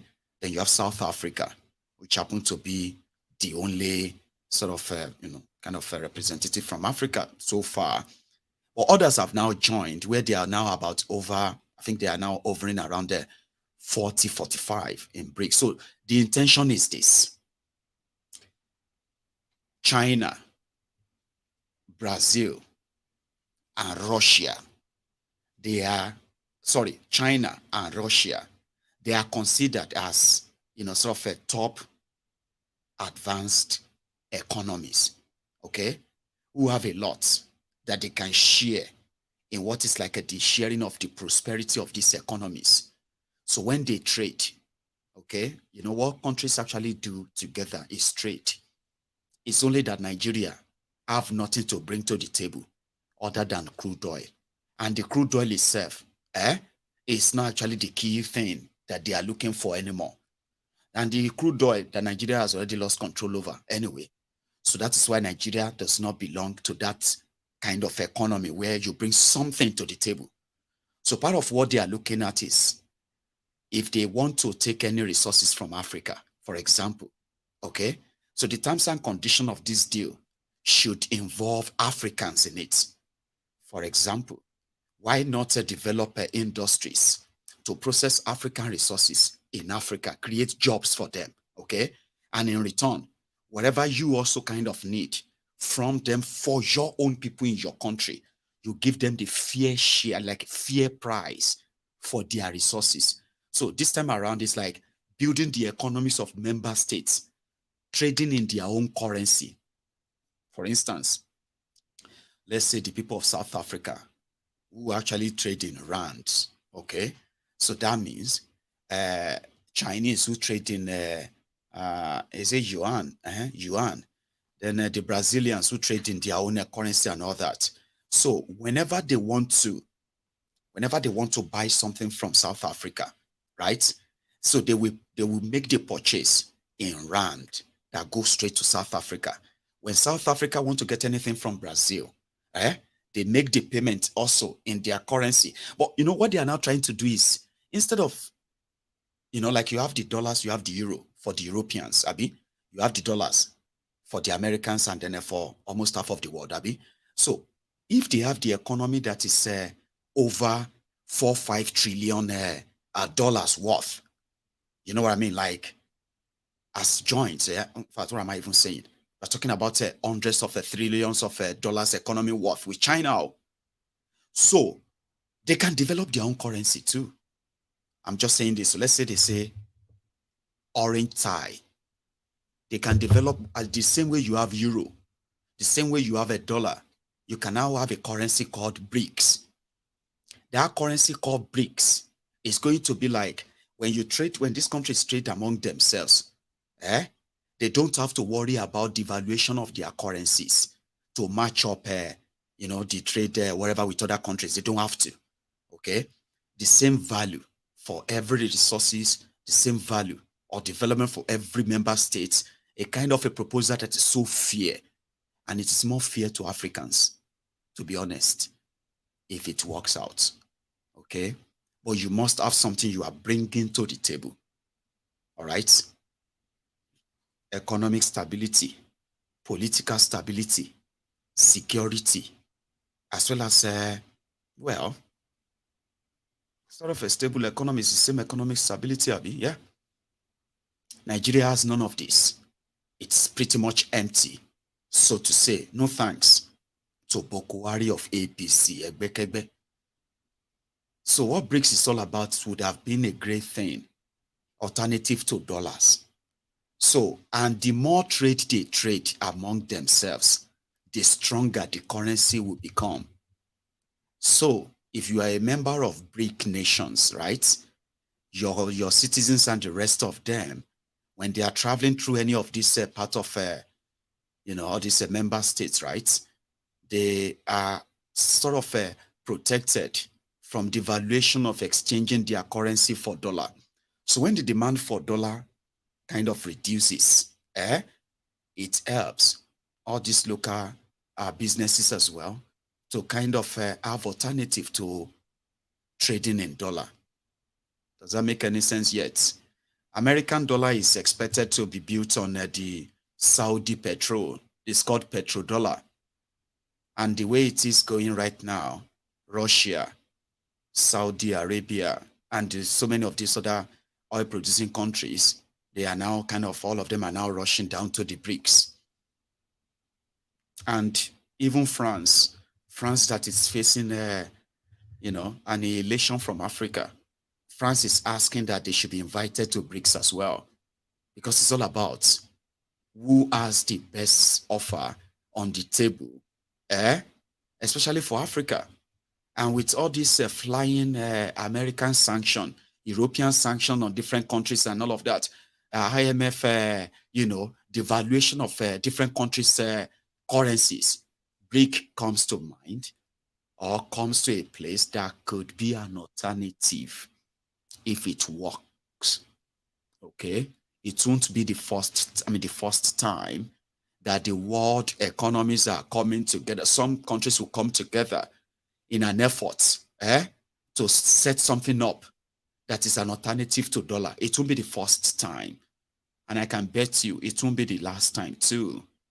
But what is in it for Nigeria in all of this? Nigeria is in bed with America. Nigeria is in bed with Europe, the West. So if there's going to be any interest at all that Nigeria will want to protect, it's going to be that of the West. So trying to kind of fraternize with the BRICS nations and the rest of them, making it look like they are interested, is pretty much just like window shopping. Because at the end of the day, America is going to do their best and the West are going to do their best to blackmail those they can blackmail to stop them from joining the BRICS. But like I said, it has always been like that. Okay? It would have been a great opportunity for Nigeria, a big country in Africa, to be part of that, genuinely, if they have something to offer. But Nigeria is so corrupt. The rest of the world knows. So those who want to chance Nigerians, or those who are going to be allowed to cheat Nigerians, are those who are mostly interested in doing business with Nigeria, unfortunately. And with Pablo Escobar,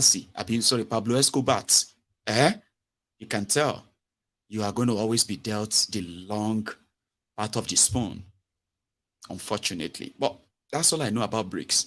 Okay, so however it all goes, however it all plays out, if you know more, share with us. Okay, so I'm going to go and make myself another fresh tea.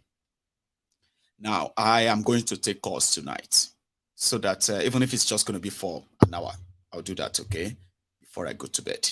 Now, if you have been with me all night to this point, please, you can still like the broadcast. And if you joined us midway, okay, be part of that phone call part, okay? And you can watch this from the start again. And if you can't, just make sure you like the broadcast before you leave. I will be back. Don't go anywhere.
Thank you. I have my first caller tonight. I mean, hello there.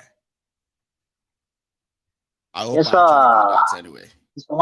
Yes, sir. Can you hear me, sir? I can hear you perfectly. Perfectly. Beautiful. I can hear you loud and clear too. Good afternoon or good evening to you, sir. Everything good. Good. Yes, everything good. Yes, sir. Yes, sir. So, wonderful show. Thanks, man. Highly informative. So, it here was one, my man. You know, the last thing you said about the BRICS, I just asked myself a question. I said, so how can Nigeria be saved? So, I mean, how can we even deliver ourselves from the West? How can we deliver ourselves, liberate ourselves from the West? Because you have the leaders because it is true, like you said. Who are their stooges anyway, so yeah. Yeah, who are puppets, right? And that is the problem. Yeah, puppet. That is the problem because, like in Nigeria now, in their own case, if the citizen can be happy that military took over and they are jubilating, I mean, can you imagine that? And I mean, with the West bringing democracy, you know, clamoring for democracy, the crusader of democracy, I know right there that they have their own hidden agenda. They know that democracy is not like this man used to say, this president of Rwanda, Kigali. I mean, what's his name again? Kagame, something like that, yeah. Kagame. The man used to say, I think if I remember vividly, it's something sometimes ago that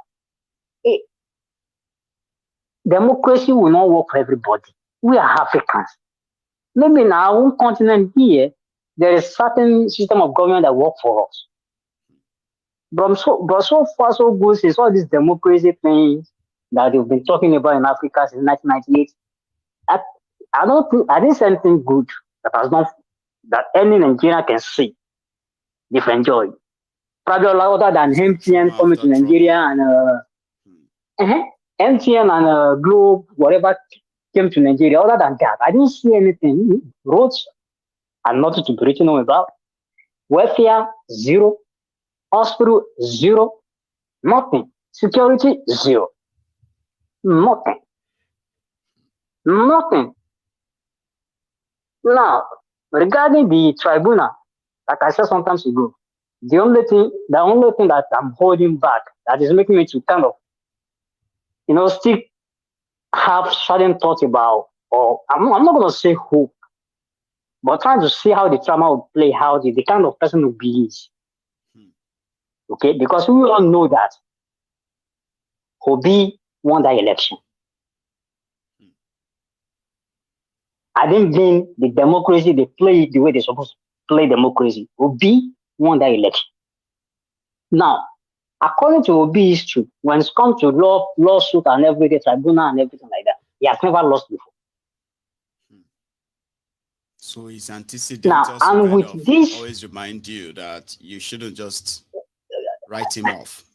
So that is the only what is that English again? Or I get to say inch or something that I'm still having that I want to see what's going to happen. So let's say the tribunal said, okay, there's nothing they can do. Tinubu has come to stay. Now they drag everything to Supreme Court. And then the Supreme Court said, no way. So I want to see what's going to happen. But people are saying that, they don't care what they want to say, right? If they have to say that, but they must show proof of how they arrive at that judgment. Now that one feel cause wahala. We are all waiting. Honestly speaking, that is true. Yeah. Well, yeah, that's another thing. Thank you so much. Right? Let me take another one, right? And then yes, sir. Keep waiting. We just have 18 days. They have 18 days, to deliver the judgment. Whether they like it or not, they have to deliver it in 18 days' time. That is a fact. So I am waiting. Well, I'm not trying to say this to mock Obi. not to mock Obi or anything, but the kind of person Obi is, according to his history, or according to history in general, he doesn't give up. Okay. The history, to be made, and we can only make that right here. Events that will later turn to a history. So we are just 18 days away. I'll take another call, right? Thanks. So, which is true, okay? It simply means that wherever anybody's position or whatever, even if these guys are hiding and they are kind of worried or whatever, they are waiting for assurance from their own sponsor and all that. I'm talking about the judges. So, in the next 18 days, they have to declare, they have to kind of give a judgment on that tribunal. And then we'll all see where this leads to. Hello. Hello, sir.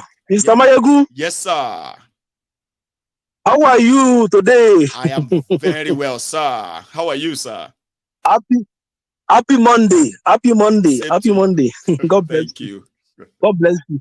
Yeah. Let me quickly answer that man's question concerning said you are waiting for judiciary. Okay.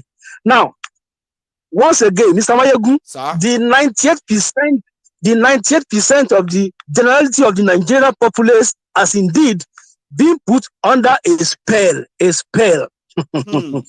and has been taken as big fools, big fools, daft, once again. Because do you know what? Because of the fact that during the 25th of February presidential election, the moment the then president of Nigeria, Muhammadu Buhari, showed to the whole world whom he voted for, which of course is a violation to the INEC rules and regulation. That is the exact code that Buhari gave to whom it may concern. That is, which includes the judiciary. I'm telling you. So the judiciary, they are just playing us because we are big fools, big fools, daft. I'm telling you, because the Buhari has already given them the code by showing to the whole world whom he voted for, which is supposed not to have done that time. But the electoral act as well. You are right. But God bless you, Mr. Wegu. Yes, correct. To deceive the big fools. Once again, the 90% of Nigeria, they are big fools to them. I'm telling you, they are daft. I'm telling you. So now that me and you now just scared. Are they daft, or they're just kind of like, sort of scared, if all of us want to be fair? Also, don't forget, there were actually those who stood up against them, but they managed to overwhelm them. So could we just say they are fools, all of them, or they got overwhelmed? No. Could we? I'm saying that, Mr. Mayagu, this micro minute few, this mafia, they are very small, but they call themselves mafia. They call themselves mafia inner circle untouchable group. That's their name. They call themselves mafia. Yes, correct. I'm saying it's the facts. I have the facts. I'm telling you. Yeah, so they call themselves a mafia inner circle untouchable group. I'm telling you. So that particular day in question, our then president Buhari is supposed not to do that, to have shown to the public whom he voted for, but he did it on purpose. On purpose. Like you said. Yes, correct. Which I have the yes. So it's more or less like it's already signed, sealed, and delivered anyway. So what is the judiciary going to do now, in your own view? No.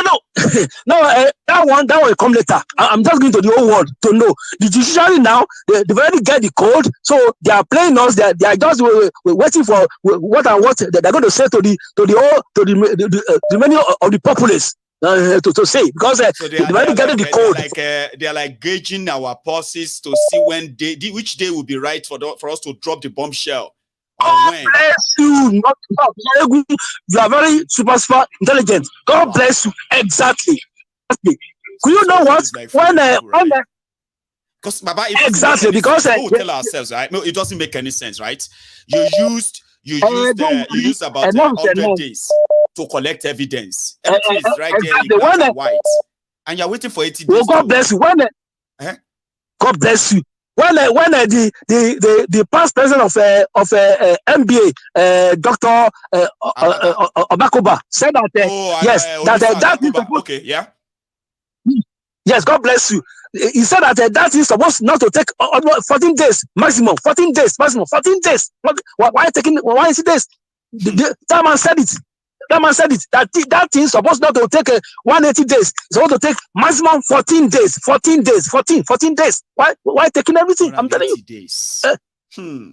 Yes.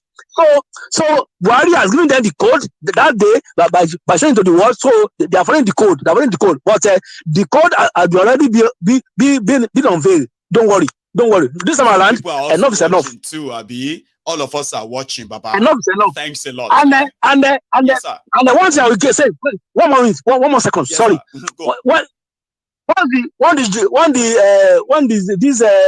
This petition, what call it? The tribunal.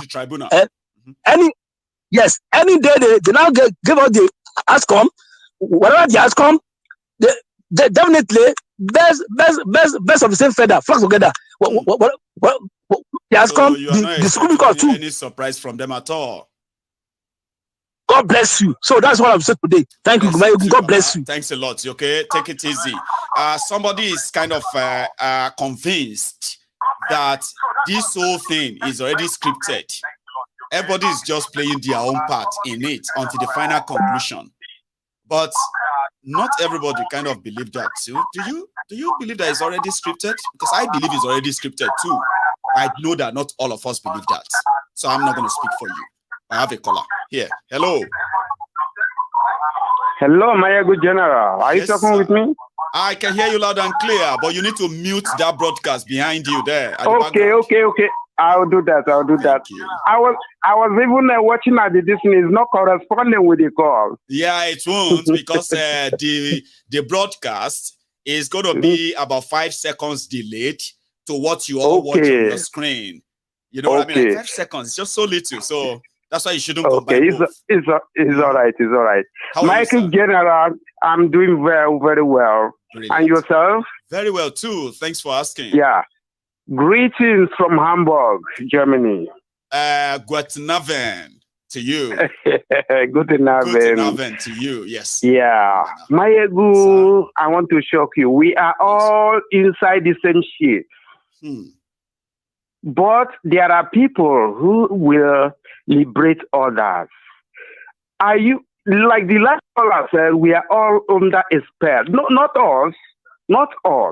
Nigerians, because I don't believe in Nigeria, as many of us. Nigerians are under a spell. Big time spell. Watch out. I may shock you now. Please. What we don't just know. Peter Obi will bow out and tell his obedience to make peace. It will come to pass. Peter Obi will drop this mandate and said, let us make peace. If he has collected something from backyard, it's up to him. I can't tell. But this will shock his supporters. We have been saying it. We have been telling them boycott election. It is not working. They bring obedience for them. For them to confuse people, so that they confuse people, and they can't say it far away. Only autopilot is holding the mantle up to today. Even though some people are telling us from the IPOB, there's a way to do it, political this, political that. Only autopilot is holding the ground. Betrayers everywhere. Because they have wired. They have wired Nigerians head with poverty. They have wired us with hunger. Them, not us. Only what will save people, what will save every people is fight for your tents, O Israel. Your tents, O Israel. if not autopilot, if not autopilot, we are all dead by that. You can never be hearing of IPOB again, if not for autopilot. Because God took our leader out, and there's another one somewhere hiding. They are all mad about that now. But Nigerians is just a pity. We, like the last caller said, they are all under a spell. This one will shock Nigerians. This one will shock Nigerians and obedience. Those who want to have an appointment from Peter Obi, they'll be shocked. Obi will tell them very soon. He's going to eventually tell them to, I'm dropping it. That's loud. I'm dropping it. I don't want to holler. Yeah, we're going to keep it here. A lot of us hear this tonight, and so that when it happens, we won't be like, oh my God, Yes. I'm going to say. It's an expo. You know what I'm going to say, right? Yeah. You have just poked the bear now. Yeah. Some other people are going to call in, and they're going to respond to what you just said. So I hope. All right. Obedience. You all should listen. Obedience. You all should listen. We say it long time ago. Boycott election. Nigeria is unfortunately. Baba, thanks a lot. Let me take another call. Okay. Okay, my good night. Good night. Good night. Thanks a lot. So that is an autopilot there from the IPOB, who came all out gun blazing, especially towards you, the obedient. Anyway, the line is still very much opened. Okay, and I hope I know that's my fault. Okay, I remember I used to say, can we all please just take it cool, whether as long as you are not this one Nigeria nonsense kind of thing, right? That whatever our differences are here, we should respect our own diverse differences. But I didn't caution him. I know, but I can caution you and tell you that listen, don't turn it into the rough fight episode of Unago punch yourself, shadow boxing on here. Calm down. Okay? At least I have another caller here. Hello there. Hey, Mr. Mayego. Yes, sir. How are you? I'm always a lucky man. Whenever I play my coupon, I win raffle getting you online. Well, you just did now anyway. So how are you, sir?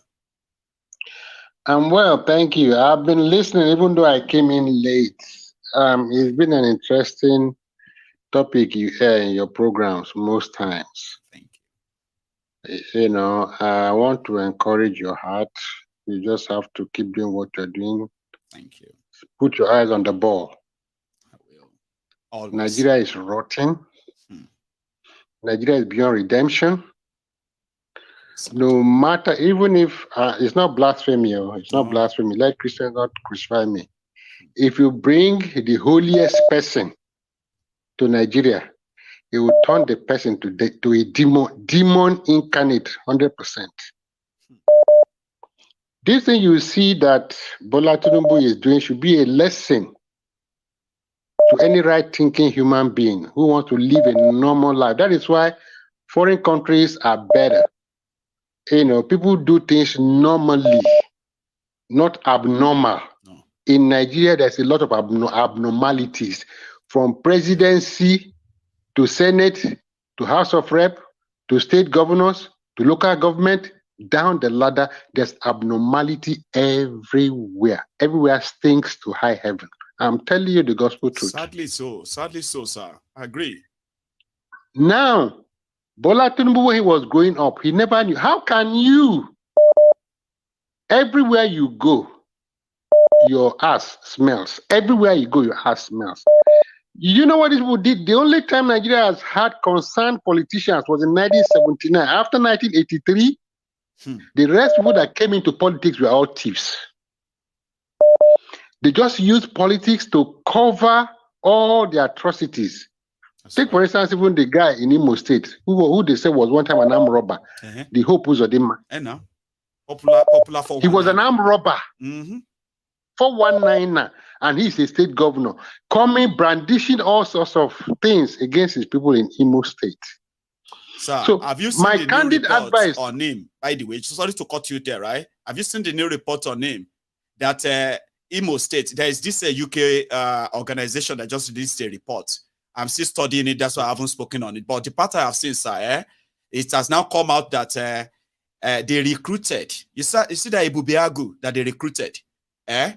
It was in collaboration with the federal government of Nigeria. And now it has come out that indeed, I mean, as we have been saying all this way, that they have been using that Ibubiagu when they were so active to hunt down and kill young men in Igbo land.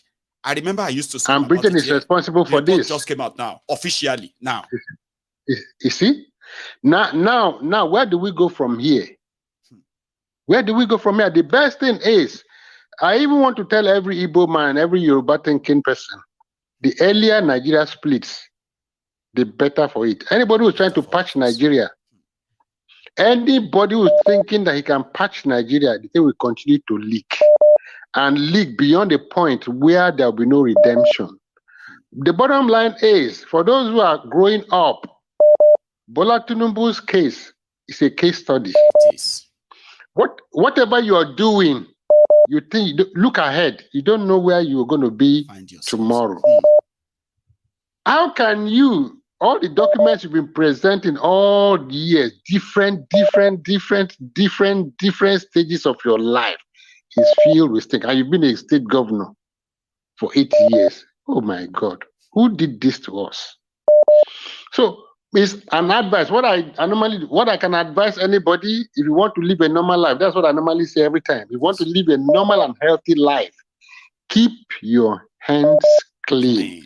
God bless you. There is nothing in this world that will not end in this world. Yes, you can get all the riches and get all the money. But after the money, do you have happiness? Go and ask Bola Tinubu if he's sincere to himself. He will do everything humanly possible to retain the power that he stole. He will eat the ass of Weibo people. He will eat their ass to be able to gain recognition globally, but it's not going to work for him. If he succeeds, he will be rubbishing all of us, including me, who claim to be a Nigerian. Let me tell you, before let me hand over the mic. Yes, sir. I'm ashamed. Forget about whether you have American passport, you have British passport. As long as your root is from Nigeria or from Africa, anything anybody is doing to you in a foreign land, they will still see you as an African. That's right. So the earlier we try to carve a niche for ourselves as Africans and make our homeland better by beginning with ourselves, the better for each and every one of us. Nigeria has raised thieves, even those who are overseas, some of them was pass. I mean, they wait for opportunity. They're waiting for their own opportunity to reach. That's right. That's just all. Insincerity everywhere, deception everywhere.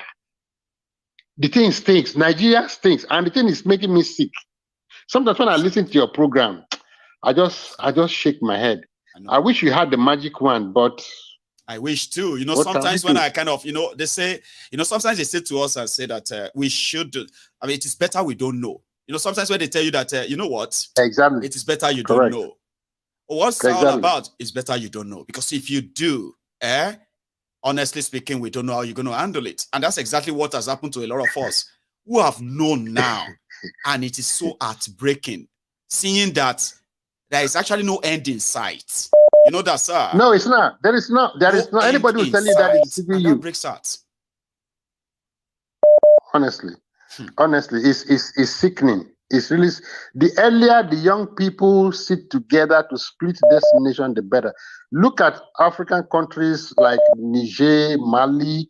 People are rejoicing. We need to create a niche for ourselves, have a better Africa, where people could go back home. And all this, we have everything it takes, man. We have everything it takes. Who did this leadership, corruption, and everything to us? Because we cannot take our stand and say enough is enough. God bless Mrs. Arikana. That woman, God will bless her. Amen. Thank you. God will bless that woman. That woman, God will bless her. Amen. I remember 2 years back when that woman was speaking, I listened to her. I said, this prophecy that this woman is giving, it will rise up one day. And it has started. The revolution has started. It will never end. Nigeria will definitely break, whether anybody believes it or not. We can't continue like this. You know, we can't. We are humans. We're not animals. There is no way anybody wants to be an animal like to remain in Nigeria. And Nigeria will still exist. It doesn't work that way. Yes. No way. This is not right. You know? Thank you very much. My brother, I raise my hand up for you. God bless you and stay focused. Okay? Put your eyes on the ball. Yes, don't be discouraged.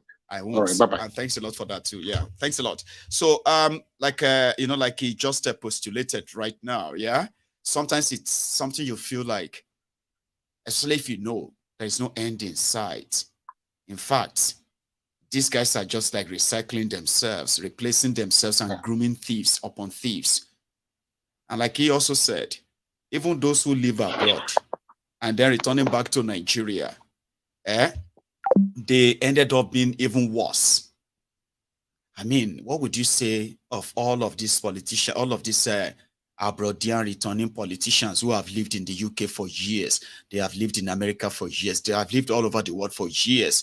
But when they get back to Nigeria, they just blend in and continue to promote that poverty mentality, poverty spreading their policies, and all the corruption that you would think should be alien to them since they have been outside Nigeria for years.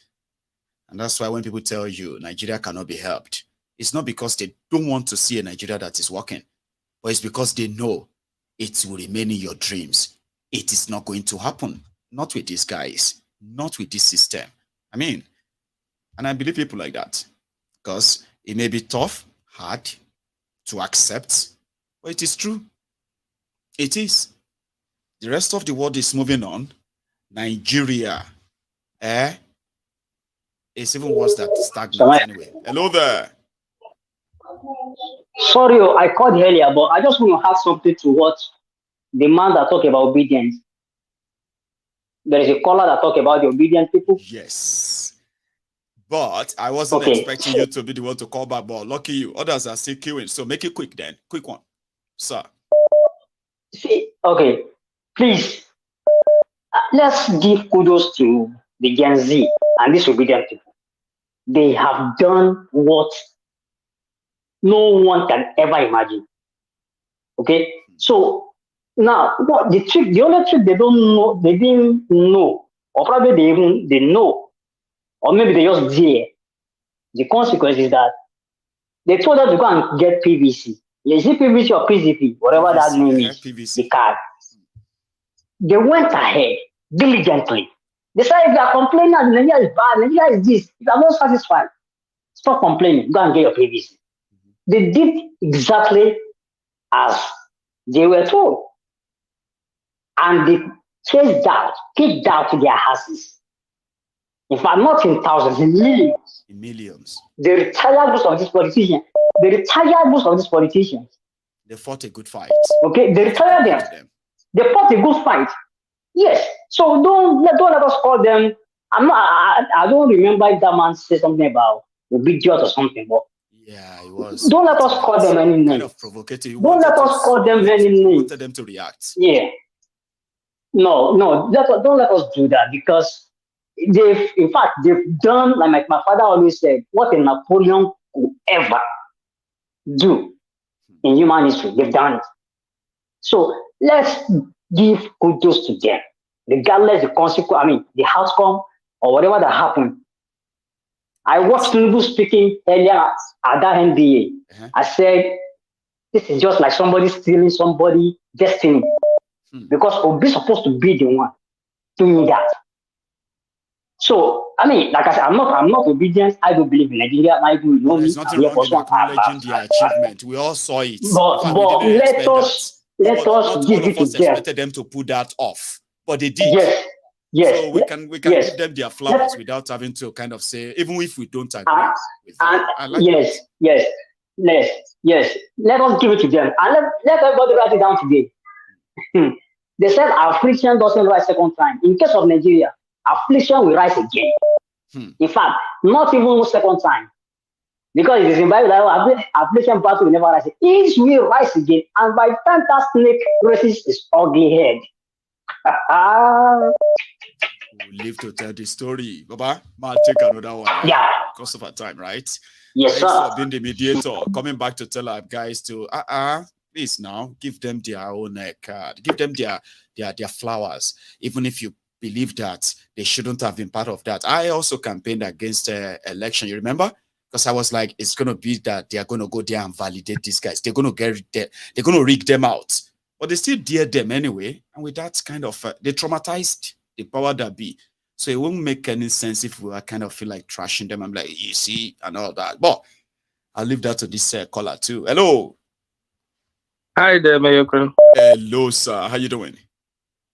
I'm good, and yourself? Well, very well. Thank you. This is Efe calling from London. Efe from London. Yeah, I normally watch your show all the time. How you doing, Baba? Yes, thank you. Please. No.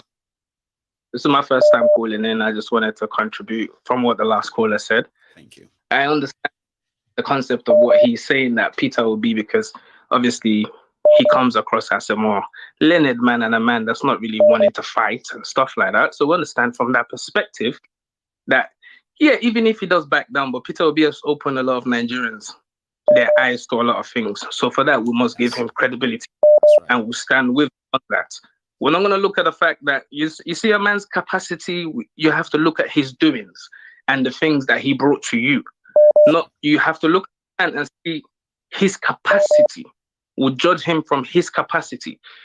If you look at the president of, let's say, Burkina Faso at the moment, that Traore guy, he's a military man. So we do not expect him to back down from a fight. Do you get where I'm coming from? I do. But a man is not coming from such a background. And a man like Tinubu and Obi, if you look at the kind of trajectory of where they're coming from, their path differs. One of them is a hardcore criminal. Right. The other one is not. His reputation speaks for himself. So he's not, I don't see Obi going to put the life of any Nigerian that he's coming to try to help in a position where it would be detrimental to their health. Do you understand where I'm coming from? I do, but and I kind of believe that too. Go on. So I see Tinubu doing that. If you take the case of Jonathan stood out of place. Every Nigerian that's learned enough to understand that Jonathan came off so that Buhari can be in power. Jonathan, we all know Jonathan has a better capacity to run Nigeria than Buhari. Absolutely. But what did he do? He stood down so Buhari can go over there, because at the end of the day, if they're threatening to kill 10 or 20,000 Nigerians, what is a political sit compared to those lives? A man with integrity would see that. Those who have the best interest for Nigerians will see that. That's all right. That is. But those who do not can never ever bring themselves to the understanding to think on that frequency and understand that the life of one Nigerian matters. Empathy, nobody, leadership. I'm a 32-year-old man. If I ever get the chance to speak on Nigerian TV, I do not mind if my life ends that day, but I'll tell each and every leader in that country, they do not represent us. No, they don't. None of them do. They have never represented us since we gained independence to today. They have never, ever represented us. And if Nigerians are smart, which I do not blame Nigerians, because statistically speaking, they told us that, well, there's more than 200 million of us plus, right? If you do statistics speaking, in Nigeria, out of that 200 million people, how many Nigerians have seen an airport? That's a big one. How many Nigerians have got into an airplane to fly out of the country? Even to the West African countries, even though they have West African passports, right? How many have actually, or how many could How afford? many have actually legally ventured out of Nigeria? Do you understand? I do. So, we that live in Europe, I can go to Spain tomorrow and come back to England when I'm ready. Like Sweden is 2 hours away. It's about 120 pounds or 80 pounds, depending on the time. We'll book a ticket. We'll fly to Sweden 2 hours or back in England, right? That's right, man. I don't need to stay there because I've got my life in England here. Mm-hmm. Because it works. Every person feels the need to run away from Nigeria. Why? Because they're escaping something. And each and every Nigerian, learned Nigerian, should understand and try to see what the people that look like them is running away from in their country. Because you cannot be escaping your country if it is safe for you there. Why would I go to the Mediterranean? Why would I go and put my life in danger from my own home, where your home is meant to be your castle? That's where your protection is meant to come from. It makes no sense that we put our life in danger to get to another man's home. Doesn't make any sense. Makes no sense. Nah, man, we need to do better as Nigerians. Do you remember? Did you see that my program where I was like, dear old people, right? I was like, what exactly would you say you are leaving behind for us that we owe you an hell of gratitude? What would you say? Okay. The future you've ruined? The life that is kind of uncertain? What exactly would you say, sir? Nigerian leaders do not classify Nigerians as citizens. What's his name? Dele Farotimi said it very well. Mm-hmm. Me, I'm a robo man, Delta man. I do not believe in the concept of one Nigeria because let's all be real. It's never going to work. No. Yeah, because the moment I go to the north of Nigeria, I need to be a different Nigerian. Well, how does that even make sense? How does that make any logical sense in any thinking rational place? It's like I'm in England, but when I come to Scotland, I need to be we all govern by this. Do you understand? No, unless I'm breaking the rules then there needs to be an issue. You understand? But then I don't need to behave a different way or act as a whole different person because I'm in a different side of Nigeria. How do you comprehend that? Like nobody has been able to explain that to us. They just told us to get used to it. They'll tell you, don't try that in the north, or don't try that in the east, or don't try that in the west. They just keep telling us, don't try this here, and here. And at the same time, they said you can be anywhere and everywhere as a Nigerian. You can be anything and everything in any part of Nigeria, which is not true. That is not true. And Nigerians should be ashamed to even associate themselves as a Nigerian. Because in a zoo, like Andy Kanu said, in a zoo, I can go to England here, the zoo, the animals, they have 24-hour lights. If anything happens to any one of those animals, there's medics on standby to deal with those animals, and they're fed well. And we even pay to see them. And that's why they said that calling Nigeria zoo is an insult to the zoo, because zoo is organized. It's true. Nigeria is not. Nigeria is not even good enough to be called a zoo. And that's what I'm saying. Any learned person sitting in Nigeria is still proudly saying, I'm a Nigerian. You are worse than entered. You've lost all hope of. I know. Anyway, bro. And next time I call Mayogun, I will speak broken English so I can talk to people who don't understand the English why they speak. That will be great, right? Thank you so much for even making it. And I'm ready. Don't worry, I'll be calling every time now, Mayogun. Thank you. Ife. That's Ife calling from London there. And I have another caller, which I believe is also from England. Hello there. Hello. Good evening. Good evening, sir. How are you? I'm fine, thank you. You're doing a great job. I'm a first caller calling from London. A first caller too. First time caller. Your name, if you don't mind. Sorry. My name is Ego. Did you say Easy Go? It's no Ego. Oh, it's Ego. Okay, I'll stick to that. Ego. So, how are you doing, Baba? I'm doing well. I've been listening to you now for a few months, and I wanted to call, but today I just felt the urge to. I've been in this country now for about 23 years. Wow.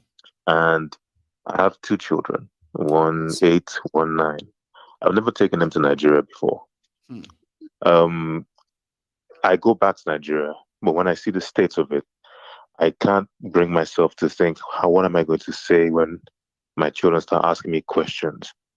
Things like if we're in a car on a road in Lagos and their children are coming to the side of the road to beg you for money, I know they're going to ask me, Daddy, why is this child in the middle of the street asking for money? What will I say? What will I tell them? They are brainwashed in this country to feel inferior already. They don't teach them about Africa. They show negative things. I don't want to take them back to reinforce that. Right now, I've painted a great picture But it's a fantasy that painted about Africa. It's a fantasy. And when Peter came on, I had this hope that at least within a year we'll start seeing progress once he gets in there. Or even if not him, someone else of his kind. Yeah, so I was getting very hopeful, and when this criminal managed to wield and snatch it, I just my children, because I watch you every day, so they are watching and they're getting the information bit by bit. They're asking, who is this person, this Tinubu? They're asking me questions, 8 and 9. I tell them, I said, he's the president, but he's a criminal and he stole the presidency. They're like, how do you do that? I said, it's in court now, but he cheated. So that's not good. I said, no, it's not good. It's not good. I'm taking them back. And I feel like I'm in exile sometimes. I go back to Nigeria, but I feel like I'm in exile. Because you can have a citizenship, you can say that's not your country, but nothing works. You know what people don't understand, Ego, is that usually when we left Nigeria, whether for education, whether for economic reason or any other reason that we had this dream, right? That one day I'm going to bring all the goodies of this country. I'm going to take them back to my people. We always have that dream, right? Yeah. But over time, that kind of ocean of dream of going abroad, making it and come back, this and that, the ocean is drying every year. And a lot of people back in Nigeria don't understand this. You see, we have people who have been outside Nigeria for years. In their plan, first 10, 20 years, I'm going to kind of return back home. A lot of people plan to return back to Nigeria with all they have been blessed with, including their family, right? A lot of them have now kind of reconsidering. No, if I want to go, I'll just go by myself. Or I'm not going to take my investment back to that place to get ruined. And this on its own has its own psychological sort of impact on a lot of us, especially those who are already in their 50s, 60s, who have been away from Nigeria for 20, 30 years. This bad government, this bad leadership has made a lot of them to decide to stay back, even though that wasn't their plan when they left Nigeria. But these guys don't understand that. They don't. No, they don't. And there's one more thing I'll say is civil disobedience. It has to get to a point where these people can't walk freely around us anymore. Every country that has had a revolution, it starts with just the man on the street, not acknowledging them, not serving them, not allowing them into your establishment, not admitting their children into your schools, not even, like I saw they were clapping for Tinubu today. Just don't clap. Just get up and walk out. Things like that. It works. I remember I was in a group, the previous caller was a Robo. I was in a Robo group of some WhatsApp group, right? And then they had Ibori and all these other people there, that same group. And I remember they were just talking about something, and then I raised it. I said, I'm not comfortable being in this group with a known convicted criminal that you guys are giving reference to. They shouted me down, whatever. I started going, we started exchanging words. They kicked me out of the group and blocked me. But I don't mind, because that's what we need to be doing in every forum. Everybody needs to speak up to your teachers, professors, guardians, even your parents. Yeah, just speak out. Even if you are not the type that loves drama, at least speak out. No violence, no nothing. Just speak out. And if we can begin to do this wherever we come across them as a form of protest, really, I think that's it. Work. Then there's nowhere to hide. But I won't keep your time. Keep doing what you're doing. Thanks a lot, Ego. Thank you very much as well for, I think I'm lucky tonight that I've got, first-time callers who have decided to chip in tonight. Tonight is not one of those kind of hot blazing nights that we've had in the last few days. So it's more relaxed, and I'm happy that a lot of you feel comfortable enough to call in, at least for the first time. So thank you, right? If you are still watching this broadcast, I want to please implore you to please like the broadcast if you haven't already, right? Here is another caller. Hello there. How are you? Oh, I'm very good, Marigo. I'm going to be very, very brief. I haven't called in a while because I've been very busy. Yeah. Right. I'm glad you're kind of less busy tonight or afternoon over there. So good to have you. Please. So, Marigo. First of all, you see the obedience.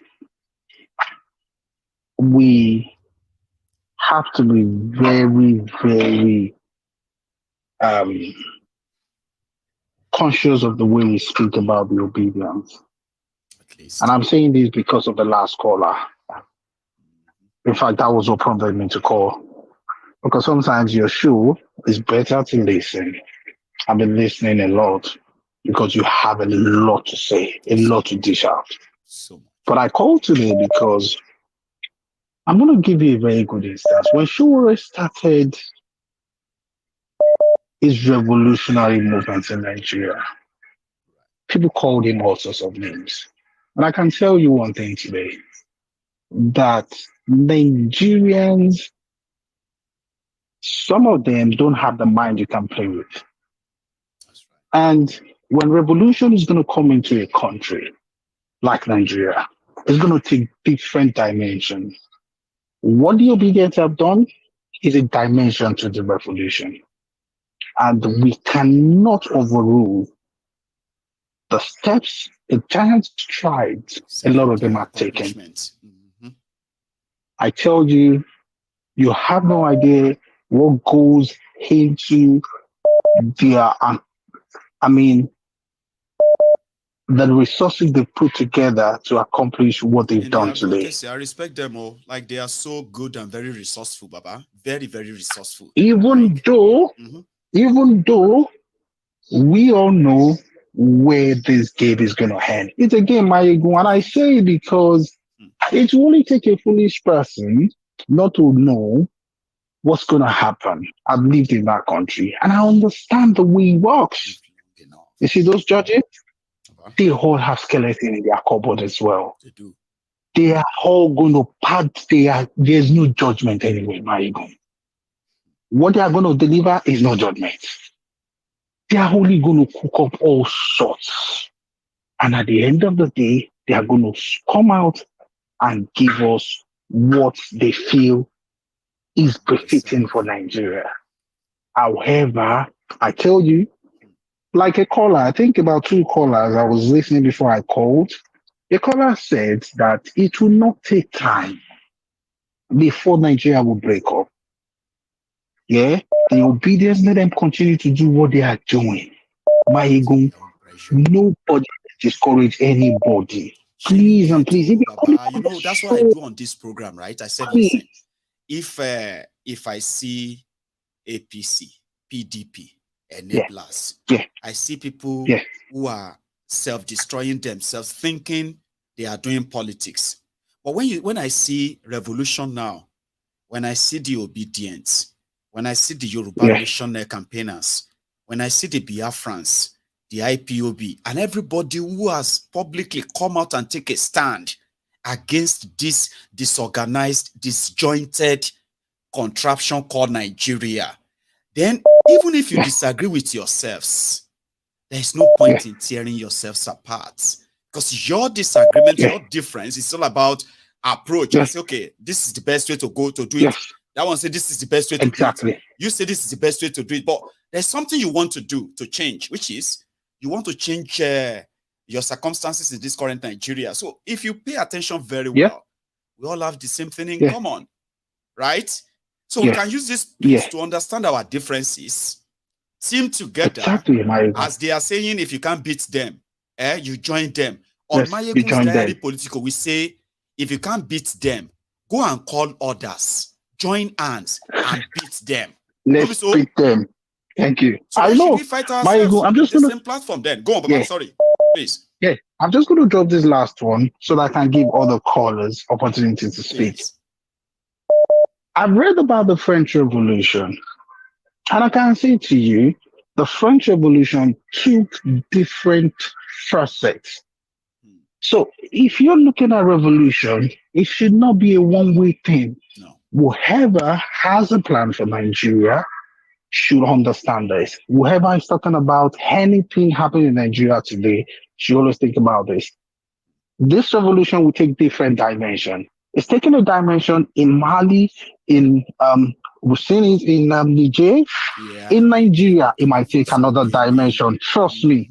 it might take another revolution. Mayegun, lastly, you're doing a good job. I forgot to tell you, my name is Prince. I haven't called in a while. You haven't. I wish you the best, and I tell you, you are doing a marvelous job, Mayegun. You have no idea. You've opened the eyes of some of my cousins back home in Nigeria, because I tell some of them, go and watch that program. Because when they watch your program and they come back to me, trust me, Mayegun, a lot of them, their ideology have changed. I wish you all the best, Mayegun. Take care. You too. Thanks a lot so much once again, and it's good to hear from you again. All right? Stay safe, Baba. Yeah. Bye, take it easy. All right, cheers. So I have another caller who is likely going to be my last caller. Like I said before, like we're just going to do an hour, okay? Hello there. Hello, Mayegun. How are you? Sir, I'm very well. Thanks for asking. How are you? Thank you very much. I'm good. My name is Victor Osarogiagbon. I'm actually calling from Germany, Frankfurt, Germany. I'm from Frankfurt, Germany. I'll remember that. Yeah. Please, Victor. Oh, Mayegun, I've been your fan. I've been watching you since 2015. It's actually my first time calling today. Again, thank you. Yeah. I'm really pleased being able to reach you. The reason I decided to call in is the fact that I was listening to a guy that was that called in and was like, being a bit insulting to the obedience. I know. Well, unfortunately, I will say, that guy is making a terrible mistake by believing that Obi is not going to get his mandate. Well, he might think we're probably living direct as well. So yeah, go for it. Well, he might be thinking that the obedience are probably living in illusion by wanting to claim the mandate back. You see, one thing I believe is that anything that is worth doing is worth doing well. Right. The only reason why I decided to, we actually started the movement here in Europe. I don't know if you do it by a guy called Lamson or I think I do. Remember how it all began. I mean, please. Right. Go on. He's based in London. This guy actually spoke to me, and I decided to mobilize friends from here, and then we decided to start talking to our people in Benin. I'm from Benin, Edo State. So that was how the whole situation gained momentum and started spreading all over Nigeria. What I'm trying to say in a nutshell is that we should not give up, because if we believe that Nigeria is in a mess and we're trying to make a difference, we want to change the situation, we must believe in ourselves. Because these guys that are messing up Nigeria today, they were in their 20s. I was listening to Showore. I used to be Showore's fan. I still believe very much in his... I still believe very much in his ideology today, but the fact that events have overtaken that, and everybody seems to be on the move. No, what happened is that Obi's movement overpowered him, and I actually encouraged him. I wrote to him at the time. I said he should try and support Obi in order to, build a formidable force. Exactly, but he refuses, which was a very big mistake. But anyway, that is gone now. We are just waiting. We are waiting for you actually wanted to pick something he said about the young people. Like, these guys were in their 20s back then when they were talking there with the leadership of the country. But look at them today in their 80s. And look at Thanks for reminding me. He said something about, there are certain things that, he touched on that really impresses me about the statement that he made. Right. Like Chief Obafemi Awolowo, his policy then enables me to go to the secondary school free of charge. That's right. We had Ambrose Ali in Edo State, then Bende State, which tends to favor each and every one of us. And these guys in power today are all beneficiaries of these policies. They came and then they hijacked power, and then they blocked the way for the upcoming generations to succeed. I know. And they think it's going to be business as usual. They think they will, we are impatient. They say we have no respect. They say we are rude. This is the generation that took everything away from us. So they didn't leave anything. Exactly. But then they said we have no respect. Terrible.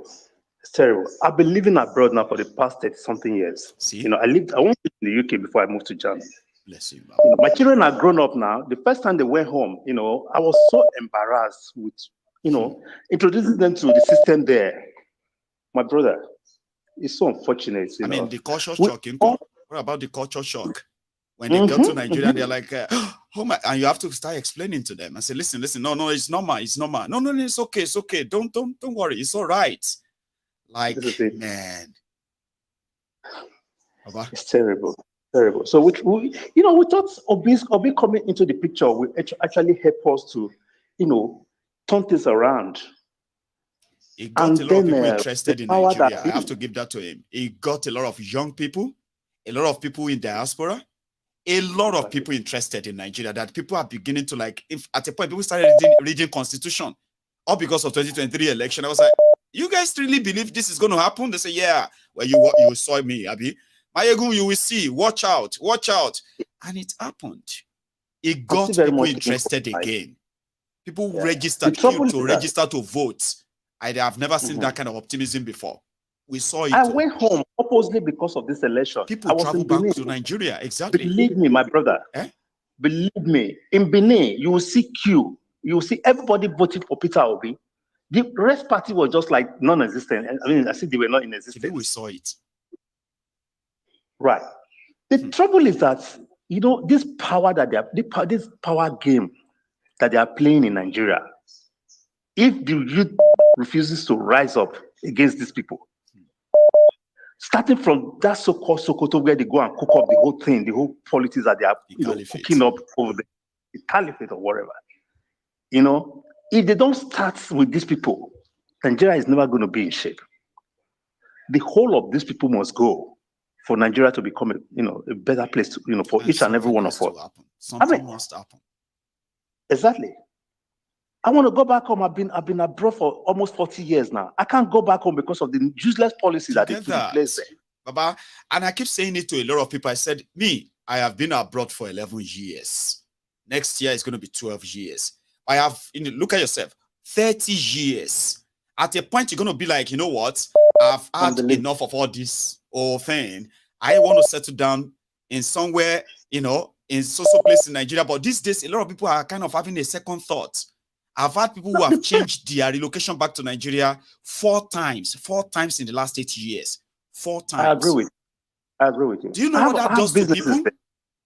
Like, my generally? Are crumbling. But they don't know that, Baba. They don't. Oh, my brother, it hurts. It hurts. See, thank you we so don't have much, a country. Thank you, brother. I really, really appreciate you. You're doing a great job, bro. Please keep it up. Thanks so much, sir. We are all behind you. I listen to your program every day. It's like medication for me. Thanks so much. And thanks so much for the support as well. And send me word to the family, sir. So I am going to call it a night. I know I probably didn't give you the full time, but please, we will continue again tomorrow. But tomorrow, I'm bringing in about 3 guests. These guests are going to come on the billing of Yoruba Union. So we're going to raise some money tomorrow. I need to tell you ahead of time, and I'm going to need your help. Real support. So when we get here tomorrow, and with all my guests and every one of them, don't worry. We'll do our normal program, like first half. So instead of us taking calls after the program, we're just going to use that for the fundraiser. Please don't not show up. Anyway, thanks a lot to everyone of you. Yomitotu and the rest of, the member of the temple. Thank you for your time. All my new callers, right? Ego, Efe, and then Victor, all of you.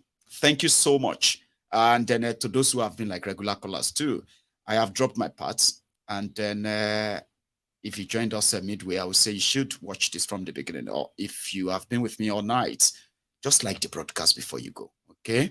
I will see you again. Until then, stay safe, and pray more. Good night.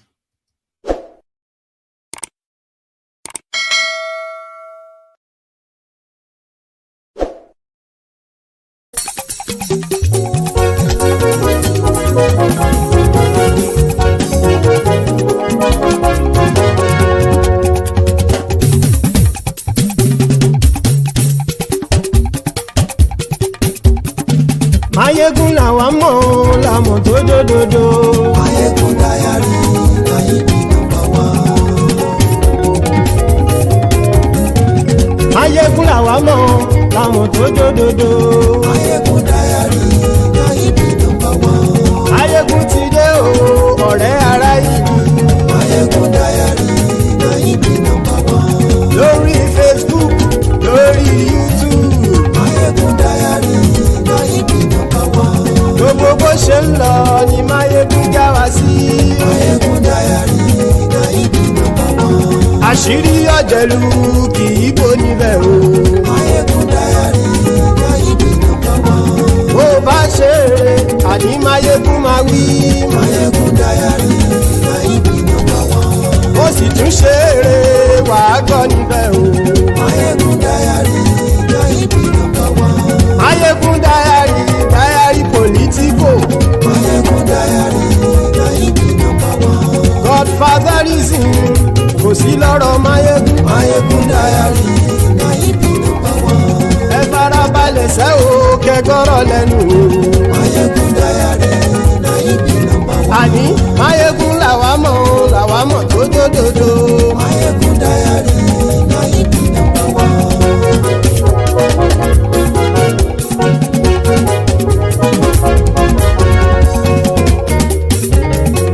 Àní ẹ̀sùn ràkì. Mayegun ti dé. Mayegun ti dé. Ọ̀jẹ̀lú ẹ̀sùn ràkì. Mayegun ti dé. Àní ẹ̀sùn ràkì. Mayegun ti dé. Lórí Facebook. Mayegun ti dé. Àní ẹ̀sùn ràkì. Mayegun ti dé. Lórí YouTube. Mayegun ti dé. Àní ẹ̀sùn ràkì. Mayegun ti dé. Bọ́ bàbá gbé wúrẹ́. Mayegun máa wí. Àní ẹ̀sùn ràkì. Mayegun ti dé. Ijó ìgbádìyẹ. Mayegun máa wí. Àní ẹ̀sùn ràkì. Mayegun ti dé. Pẹ̀sìdó bá rúfin o. Mayegun máa wí. Àní ẹ̀sùn ràkì.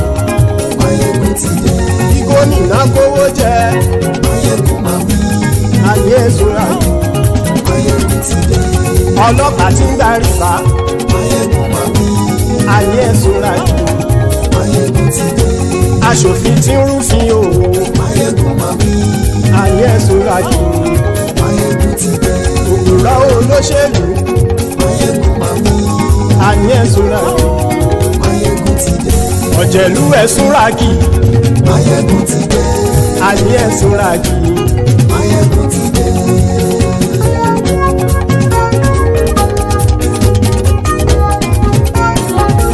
Mayegun ti dé. Gbogbo ọ̀jẹ̀lú ẹ̀sùn ràkì. Mayegun ti dé. Gbogbo ọ̀jẹ̀lú ẹ̀sùn ràkì. Ṣùgbọ́n ní bá ti ṣe èyí tó yẹ kí wọ́n ṣe, ọmọ bá dèrò ní fi wọ́n níran o. Mayegun ti dé. Gbogbo ọ̀jẹ̀lú ẹ̀sùn ràkì. Mayegun ti dé. Gbogbo ọ̀jẹ̀lú ẹ̀sùn ràkì. Ṣùgbọ́n ní bá ti ṣe èyí tó yẹ kí wọ́n ṣe, ọmọ bá dèrò ní fi wọ́n níran. Wọ́n fowó bẹ́ẹ̀ o, Mayegun ó sọ pé wọ́n ò bẹ́ẹ̀. Wọ́n fowó bẹ́ẹ̀, Mayegun ó sọ pé wọ́n ò bẹ́ẹ̀. Oníkanṣá ti ṣe èyí tó yẹ kí wọ́n ṣe, fáwọn ará ìlú tó gbé wọn débẹ̀ o. Mayegun ti dé. Gbogbo ọ̀jẹ̀lú ẹ̀sùn ràkì. Mayegun ti dé. Gbogbo ọ̀jẹ̀lú ẹ̀sùn ràkì. Ṣùgbọ́n ní bá ti ṣe yìí tó yẹ kí wọ́n ṣe, ọmọ bá dẹ́rọ̀ ò ní fi wọ́n níran. Kì máa yí ṣe eré, ọ̀rọ̀ yìí kì í ṣe ẹ̀fẹ̀. Kì máa yí ṣe eré, ọ̀rọ̀ yìí kì í ṣe ẹ̀fẹ̀. Ẹni bá ti lè lẹ́bọ̀ lẹ́rù o, ọmọ bá dèrò kàṣàyè tú wọn síta. Mayegun ti dé. Gbogbo ọ̀jẹ̀lú ẹ̀sùn ràkì. Mayegun ti dé. Gbogbo ọ̀jẹ̀lú ẹ̀sùn ràkì. Ṣùgbọ́n ní ní bá ti ṣe yìí tó yẹ kí wọ́n ṣe ọmọ bá dẹ́rọ̀ ò ní fi wọ́n níran. tẹnitẹni ọmọ máyégún ọ̀rẹ́ ara ìlú mọ̀mọ́ ni mo fọlọ́run sọ ẹ̀ bá kìlẹ́bù lóòótọ́ olódodo ìlú ọ̀tá ìlú mọ̀mọ́ ni ìwọ ṣá máa ń ṣọ́ra kò sì mọ́ bẹ̀rù bọ́tà ń lè rí bóníṣègùn lé káwọn mọ̀mọ́ fi ṣera wọn ni ó ti dẹrùn tí wọn ò gbọ́dọ̀ sè mọ́bẹ̀. èèpo ọ̀gọ̀ lọmọ bá dérò tàjẹ́ ò gbọ́dọ̀ jẹ́ ó ti jọba lórí àbínú ẹni kò sì mọ́ bùyà àìsíwọ́lu ní ẹnìkẹ́ ìgbódì ẹyin lábàrá o ó kó ẹni tó bá dán wò á kàmù máyé ń ti dé gbogbo ọ̀jẹ̀lúwẹ̀ túnra kì Máyégún ti dé gbogbo ọ̀jẹ̀lúwẹ̀ túnra kì o ẹni bá ti ṣe yìí tó yẹ kí wọ́n ṣe ọmọ bá dèrò òní fi wọ́n níran o. Máyégún ti dé gbogbo ọ̀jẹ̀lúwẹ̀ túnra kì. Máyégún ti dé gbogbo ọ̀jẹ̀lúwẹ̀ túnra kì. Ṣùgbọ́n ní bá ti ṣe yìí tó yẹ kí wọ́n ṣe ọmọ bá dẹ́rọ̀ ò ní fi wọ́n níran.